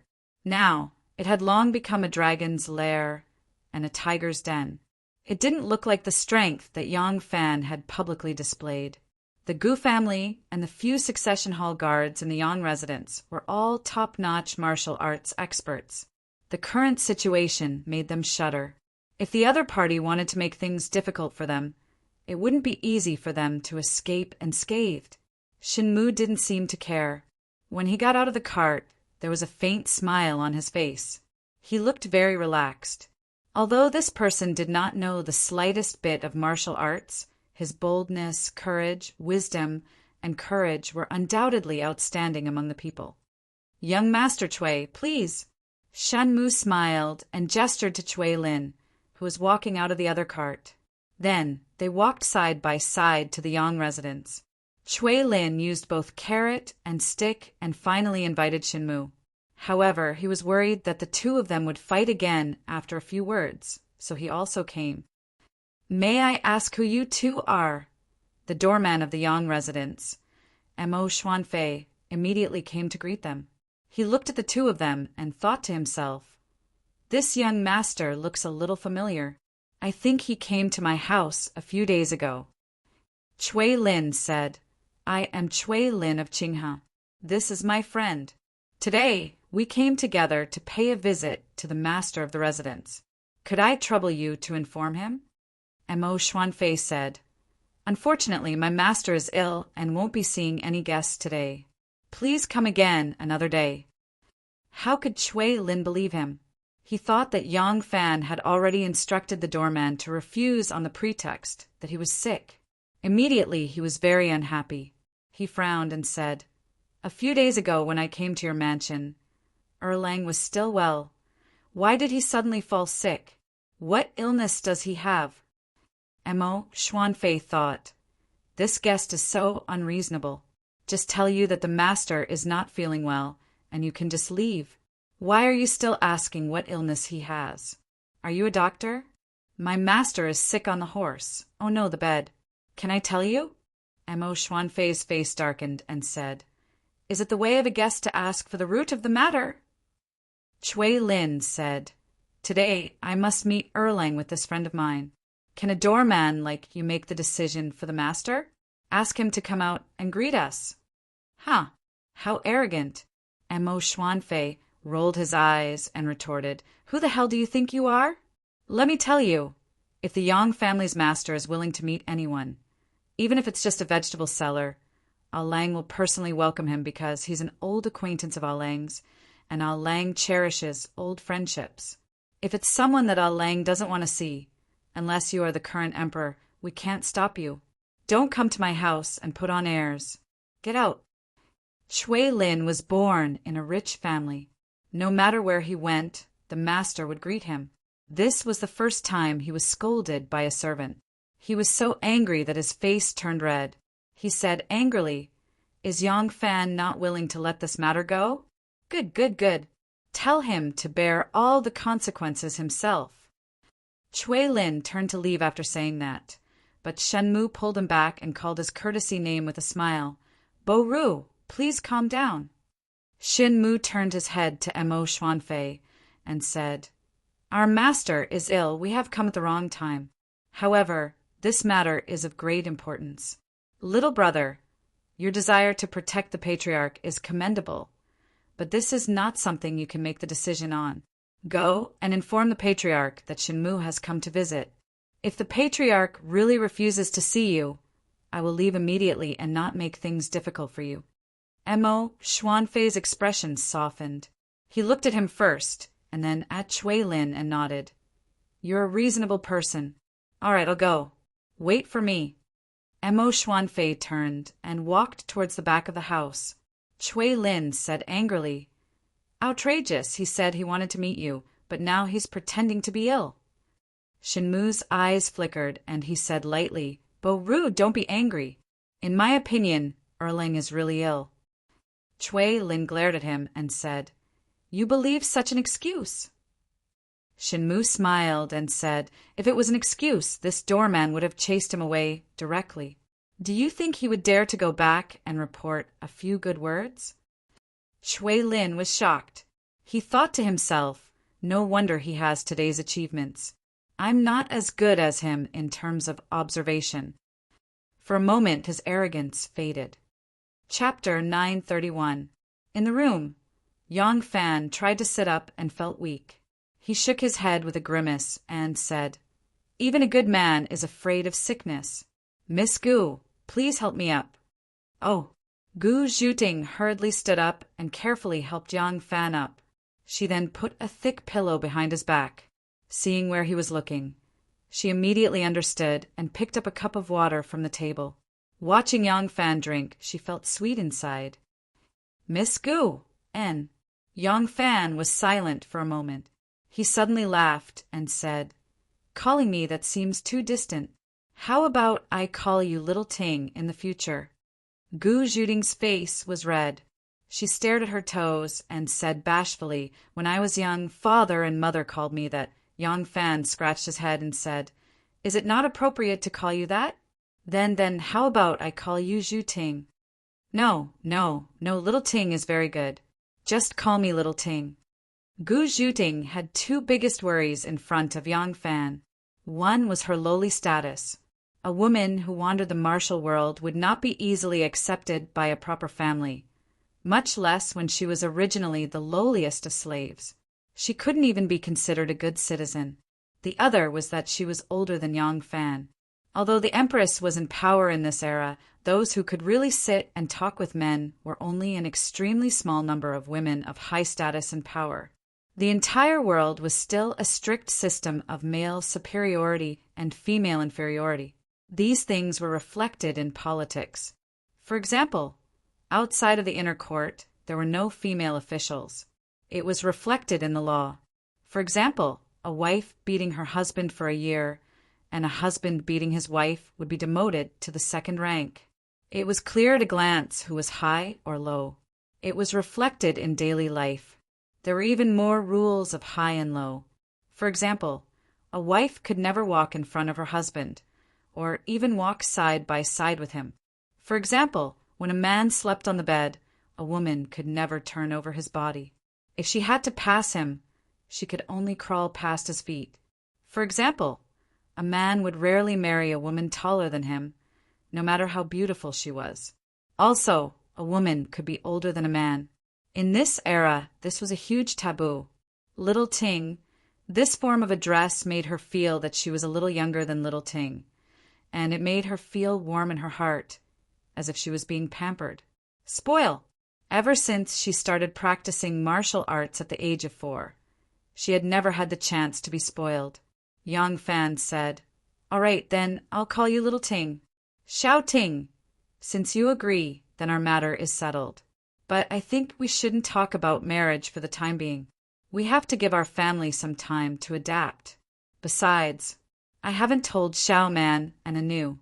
Also, there are many things in the imperial court recently." When Yang Fan spoke until here, he suddenly recalled the secret news of the imperial court moving the capital and couldn't help but frown. He didn't think that such a huge matter would be facilitated by the hidden sect. But if this matter were to become true, objectively speaking, it would be a help to the hidden sect. This was an indisputable fact. Gu Zhuting lowered her brows and focused her eyes. Whenever Yang Fan said something, she would respond accordingly. She was unbelievably gentle and submissive.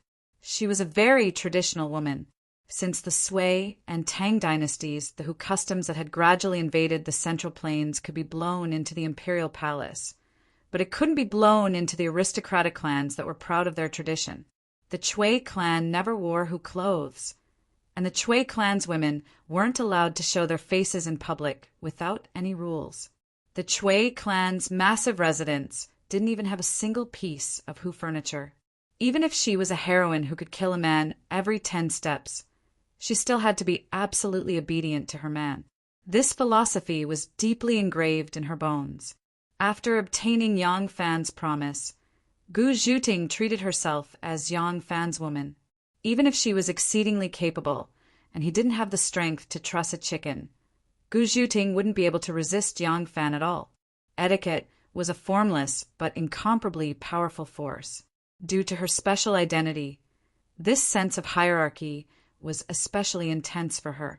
When Yang Fan saw that she was so obedient, he felt a little uneasy. He held her hand gently and said, "Don't think too much. I will definitely fulfill the promise that I made. However, there are some things that have to be prepared." When Gu Zhuting's little hand was held by him, Her body became soft and her heart melted. No matter what Yang Fan wanted her to do, she could only obey. How could she say no? In addition, it was the first time that Yang Fan treated her so gently. She was so nervous that she didn't dare to say anything and just nodded like a chicken pecking rice. Yang Fan had probably seen too many arrogant and domineering women. Although Xiao Man and Anu were not domineering, they were also very lively. He was not used to Gu Zhuting being bullied like a little wife. He couldn't help but say, "Little Ting, you don't have to be so afraid of me." Gu Zhuting hurriedly defended herself. "No, I'm not afraid of Lang." Yang Fan said helplessly, "You don't have to listen to me. If you have any ideas, just tell me. I'll think about it." Gu Zhuting hurriedly shook her head. "I don't have any ideas. I'll do whatever Lang says." A pretty face and a pair of big watery eyes looked at him eagerly, as if she was waiting for a holy teaching. Yang Fan couldn't help but smile bitterly and put his hand on his forehead. Gu Zhuting timidly said, Lang, did I say something wrong?" Yang Fan smiled bitterly. "No, I like it very much." "Ha ha!" Before he could finish laughing, third sister appeared at the door and reported in a low voice, Lang, there's news from the door that Chui Lin and Shin Mu are here to see you."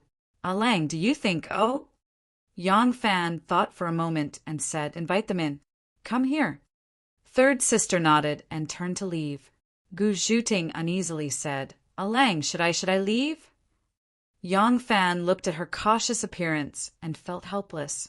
Although such a beautiful and lovely woman with unfathomable martial arts was so submissive to him, it was very satisfying for a man to have such a man's mentality. But the two of them would have to live together day and night, and it would be very hard for her to do so. Maybe it will be better if she gets used to this new relationship. Thinking of this, Yang Fan shook his head and said, "No, you stay here and accompany me to see them." The family members of the green-clothed man with the little hat led Chui and Shin, two people, to the front hall, and then let the senile old steward, Nio, lead them to the back of the house. At the back of the house there was a moon-shaped door, and they were handed over to Sanjier to lead the way.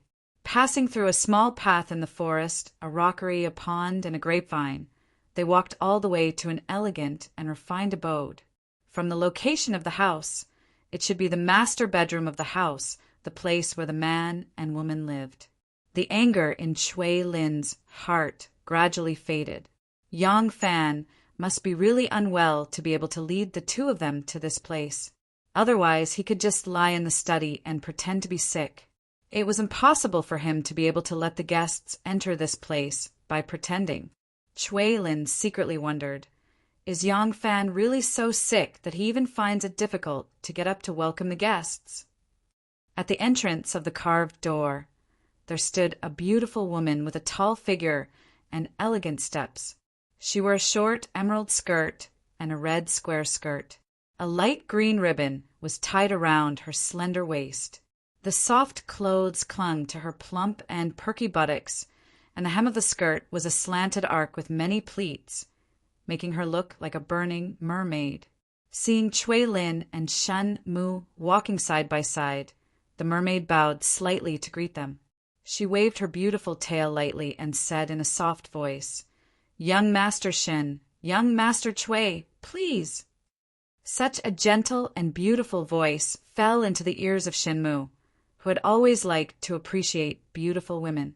He could not help but raise his eyebrows slightly. Looking at this woman, she was dainty and beautiful, with slender eyebrows and charming eyes. Her nose was as delicate and white as ivory, and her red lips were slightly pursed, slanting into a bright and charming smile, which made people's eyes light up. This woman was Gu Zhuting. She was originally an extremely beautiful woman, and at this time she had just received the promise of her beloved. She had a place to place her heart and someone to rely on for the rest of her life. When she was in high spirits, it was really a unique beauty. Even though Shen Mu and Chui Lin had seen many beauties, they could not help but take a few more glances at her. Third sister squatted outside the door and stood still. Gu Zhuting led the two of them into the room, and they turned inside. Right now, Yang Fan could not be compared to the nobles, nor could he be compared to the aristocratic families. But after all, his status was very different from the past, and the Yang family also had a strict atmosphere. The inside of the room was separated from the outside by 12 octagonal flower and bird screens. As soon as they turned inside, they saw a carved mahogany frame bed with orange curtains parted slightly. Next to the bed was a dressing table made of the same material, and on top of the dressing table was a heart-shaped copper mirror that could be flipped. Other than this, there was nothing else. The slanting sunlight reflected on the table surface, giving it an amber glow. Jewelry, accessories, and rouge were all in the drawers below. With one glance, Shinmu knew that this was a dressing box with added mechanisms. As long as one pressed a button, the drawers would automatically pop out. This was the most popular dressing table among the rich and powerful. Next to the bed, there was a high table with a fine white porcelain vase on it. There were a few flower branches inside. Next to it, there was a tray with soup bowls and medicine jars. Shenmu and Cui Lin looked at the bed together. Yang Fan was leaning on a thick cushion, looking at them with a smile. Although his complexion was now much better, there was still a gap between him and a normal person. With one glance, Cui Lin and Shinmu knew that he was not pretending to be sick. He was indeed sick, and very sick at that. Yang Fan smiled and said, "Both of you, please take a seat. This Yang is sick and cannot come out to welcome you. Please forgive me." Cui Lin was surprised and said, "When I came to visit a few days ago, Brother Yang was still well. Why did you suddenly fall sick?" Yang Fan shook his head and said with a bitter smile, "Birth, old age, sickness, and death have always been out of our control. As for why I fell sick, how can I explain it clearly?" Hearing this, Gu Zhuting's pretty face turned red.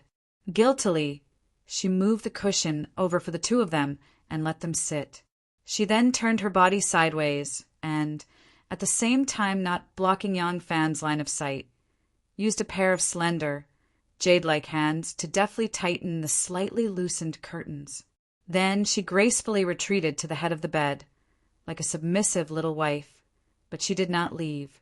Shinmu glanced at her in surprise and immediately revealed a hint of understanding. Only then did he look at Yang Fan and said with a smile, "It should have been 3 years since I parted with Erlang. I remember that at that time Erlang was still the Yulin Guard's first Lang general. I did not expect that after 3 years, Erlang would actually have such an earth-shattering change. When I was in Xinluo, I have also heard of Erlang's many great and spectacular achievements. With his own power, he defeated that group of cruel officials from the Censorate, pacified the southern frontier's Six Paths barbarians, launched a surprise attack on the Chitin elders, quelled the rebellion in Hebei, manipulated the selection of officials, intelligently escorted Luling back to the capital, and now he has stirred up a storm of blood in the pass. He, thinking of how Erlang cleverly alienated the Tufan king and prime minister, intelligently repelling the Turkic army of 100,000, and so on, it makes one clap one's hands in admiration. Now, Erlang is in court and is a 4th-rank loyal marshal, great general. In the wilderness, he has also become the leader of my successor hall, Xianzong.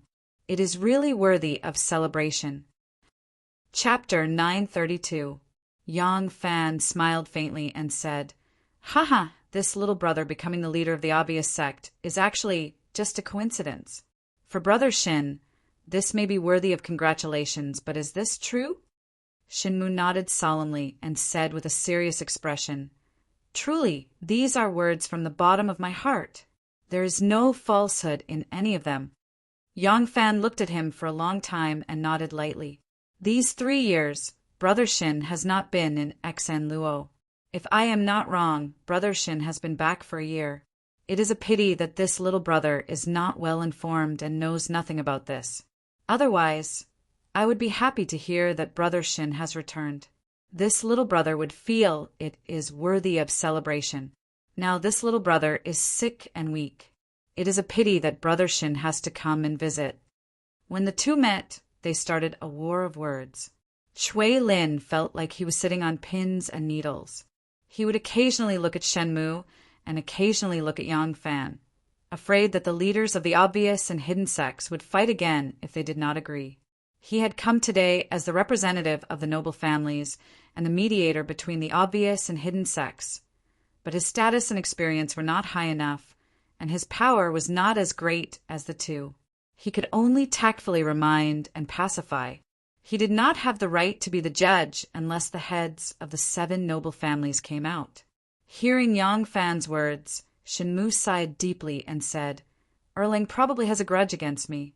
I know that with our relationship, I should have come to visit you when you returned. Erlang has become the leader of the obvious sect. Due to the relationship between the obvious and hidden sects, I should have more discussions with Erlang. But in the Jianghu, one cannot do as one pleases." Yang Fan also sighed and nodded in agreement. Yes, when one is on the Jianghu, one cannot do as one wishes. This little brother originally did not understand this phrase very well. Now that I am the sect leader of Xian sect, I finally understand the meaning of one's position being one's own. Sometimes one cannot control one's own likes and dislikes. So, this little brother understands Brother Shin's difficulties and has no complaints. Shenmu looked at Yang Fan and said, "Riley, is Erlang's words true?" Yang Fan nodded solemnly and said with a serious expression, "It's true. These are words from the bottom of my heart. There is absolutely no falsehood in them." These were the words that Shenmu had just said. When their eyes met, they suddenly laughed at the same time. Gu Zhuting stood to the side, listening attentively to the battle of words between the leaders of the obvious and hidden sects. Her eyes, however, were fixed on Yang Fan. From time to time, a strange expression flashed across her clear and bright eyes. Lang looks good when he's serious, but when he's putting on an act, he's also very good-looking. In Chui Lin's eyes, these two people's words were full of hypocrisy. He impatiently coughed and said, "If the two of you can understand each other and stop fighting, that would be good. Both of you are sect masters, so it is understandable that you have a plan for the benefit of your sect. However, the battle between the two sects not only harms the interests of the obvious and hidden sects, but it also harms the interests of the various aristocratic families. All the elders hope that the two of you can understand each other. If there are any problems, you can discuss and resolve them as soon as possible. There is no need for the two of you to beat around the bush. There is no harm in talking openly." Yang Fan and Shenmu were talking and laughing. Those who did not know what had happened between the two of them could not understand what they were talking about. It looked like the two of them were old friends who had not seen each other for many years. However, when Chui Lin finished speaking, Yang Fan and Xin Fan's expressions changed almost at the same time. Shenmu sat up straight, and so did Yang Fan. The faint smiles on their faces disappeared at the same time and were replaced with solemn expressions. Shenmu said solemnly, "In private, Erlang and I can be considered as close friends. However, you and I each have a group of brothers who follow us to make a living.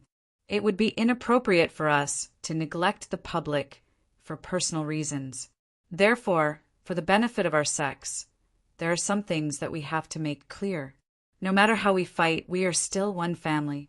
It is fine for us to fight for the succession hall, but it is inappropriate for Erlang to borrow the power of the officials. The official path is dangerous. There are some things that can be discussed openly, but there are some things that can only be discussed behind the scenes. There are too many variables, and it is easy for things to go out of control. When the time comes, you will inevitably harm others and yourself." Yang Fan said, "The first half of Brother Shin's words is in line with little brother's thoughts, but the second half is not pleasant to hear. Originally, if Brother Shin had not defeated young Master Jiang, little brother would not have been able to become the head of the hidden sect. I should be thanking Brother Shin. However, now that I am the head of the hidden sect, I naturally cannot neglect the public for personal reasons. I should speak a few words of justice for the hidden sect. When Brother Shin defeated young Master Jiang in the Battle of Chang, and did you not borrow the power of the officials? If you did not, then what does little brother's actions today have to do with Brother Shin? When the imperial court deals with the corrupt officials, it is to get rid of the vermin for the nation and a great evil for the people. It is fair and just, and the law is clear. How did it implicate Brother Shin? If those corrupt officials embezzled the rations and didn't have anything to do with the hidden sect, then when did I do anything against the hidden sect? If there is a huge relationship between the two of you, then it is your hidden sect who first borrowed the power of the officials. It is you who broke the rules first. However, Brother Shin borrowed authority while I borrowed the law. Is there any difference? The two of them were like litigators in court.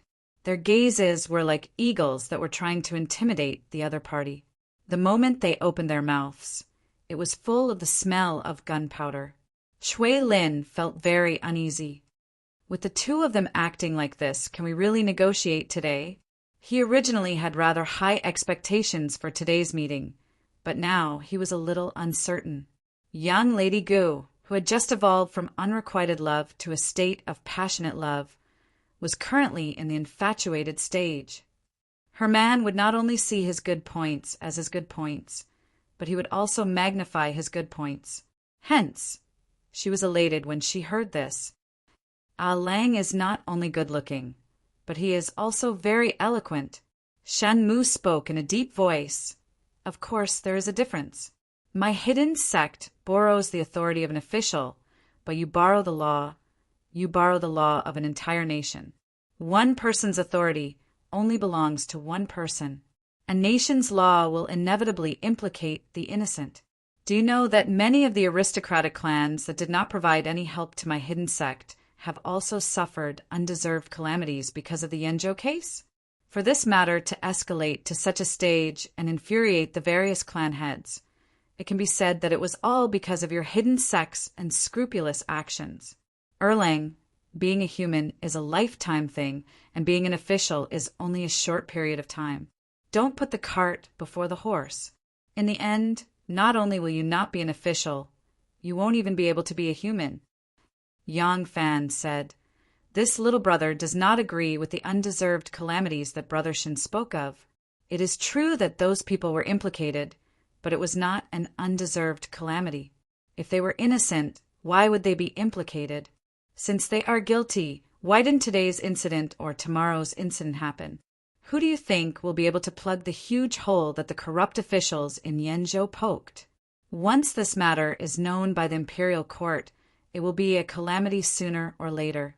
At that time, the various aristocratic clans will rely on these officials to send many of their elite descendants into officialdom. If these descendants are implicated because of these officials, then it will be an irreversible calamity. Now that this matter has been exposed, it may be disadvantageous to the various aristocratic clans in the short term, but in the long term, it might not be a bad thing. It will prevent a small problem from becoming a serious problem. Furthermore, your accusation of me is completely unreasonable. This matter has nothing to do with my hidden sect. I have already spoken to Boru. This Yang just happened to be at the right time and made use of it." Shinmu sneered and said, "If that is the case, Erling, not only are you not at fault, but you are also meritorious." Yang Fan nodded and said, "That is exactly what little brother thinks." Shui Lin couldn't help but say, all right. I did not invite the two of you to sit together today to argue about who is right and who is wrong. No matter who is right and who is wrong, we all hope that this matter will stop immediately. Otherwise, the power that the 7 aristocratic clans have nurtured in the officialdom for many years will most likely be lost in the great purge of the imperial court. Shui Lin said with pain and hatred, 10 years after Empress Wu established the empire, Luoyang's political situation has been unstable. The imperial court is in a reign of terror, and there is not a single day of peace. The power that the 7 aristocratic clans have painstakingly nurtured in the officialdom is almost all in Guangzhou.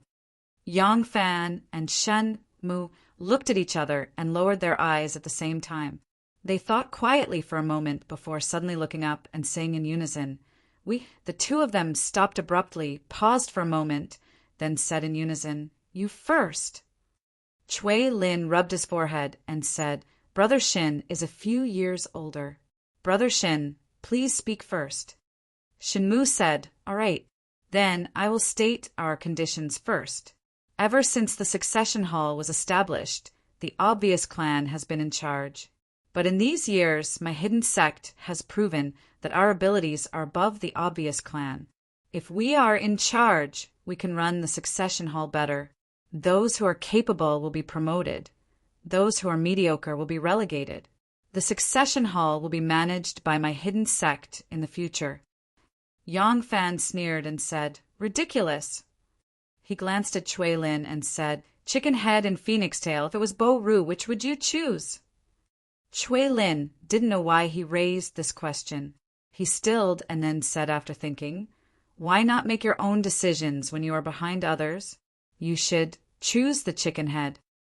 Yang Fan shook his head and said, "I think you should choose the phoenix tail." Chui Lin asked curiously, "What is Erling's opinion?" Yang Fan said, "If you choose the chicken head, you will be able to stand out immediately, but your vision will forever only be so far, and your status will only be so high.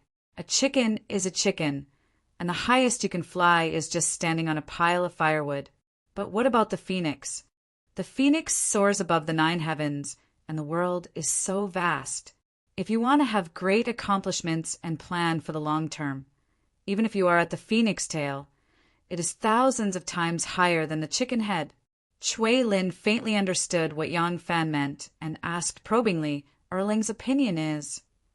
Yang Fan said, "My obvious sect doesn't just have an innate advantage. Our obvious sect has the greatest advantage in officialdom. The elders of the prestigious families, no matter if they want their family to continue standing for thousands or tens of thousands of years, or want their descendants to rise up, or want to manage agriculture, if they have someone to take care of them in the officialdom, it can be imagined how useful it will be. Also, in this situation, my obvious sect clearly has the initiative. If we add fuel to the fire and cause the imperial court to continue investigating, the hidden sect's weak foundation in officialdom will disappear. At this time, Brother Shin still dares to make such a request. I really admire you. Admire your short-sightedness.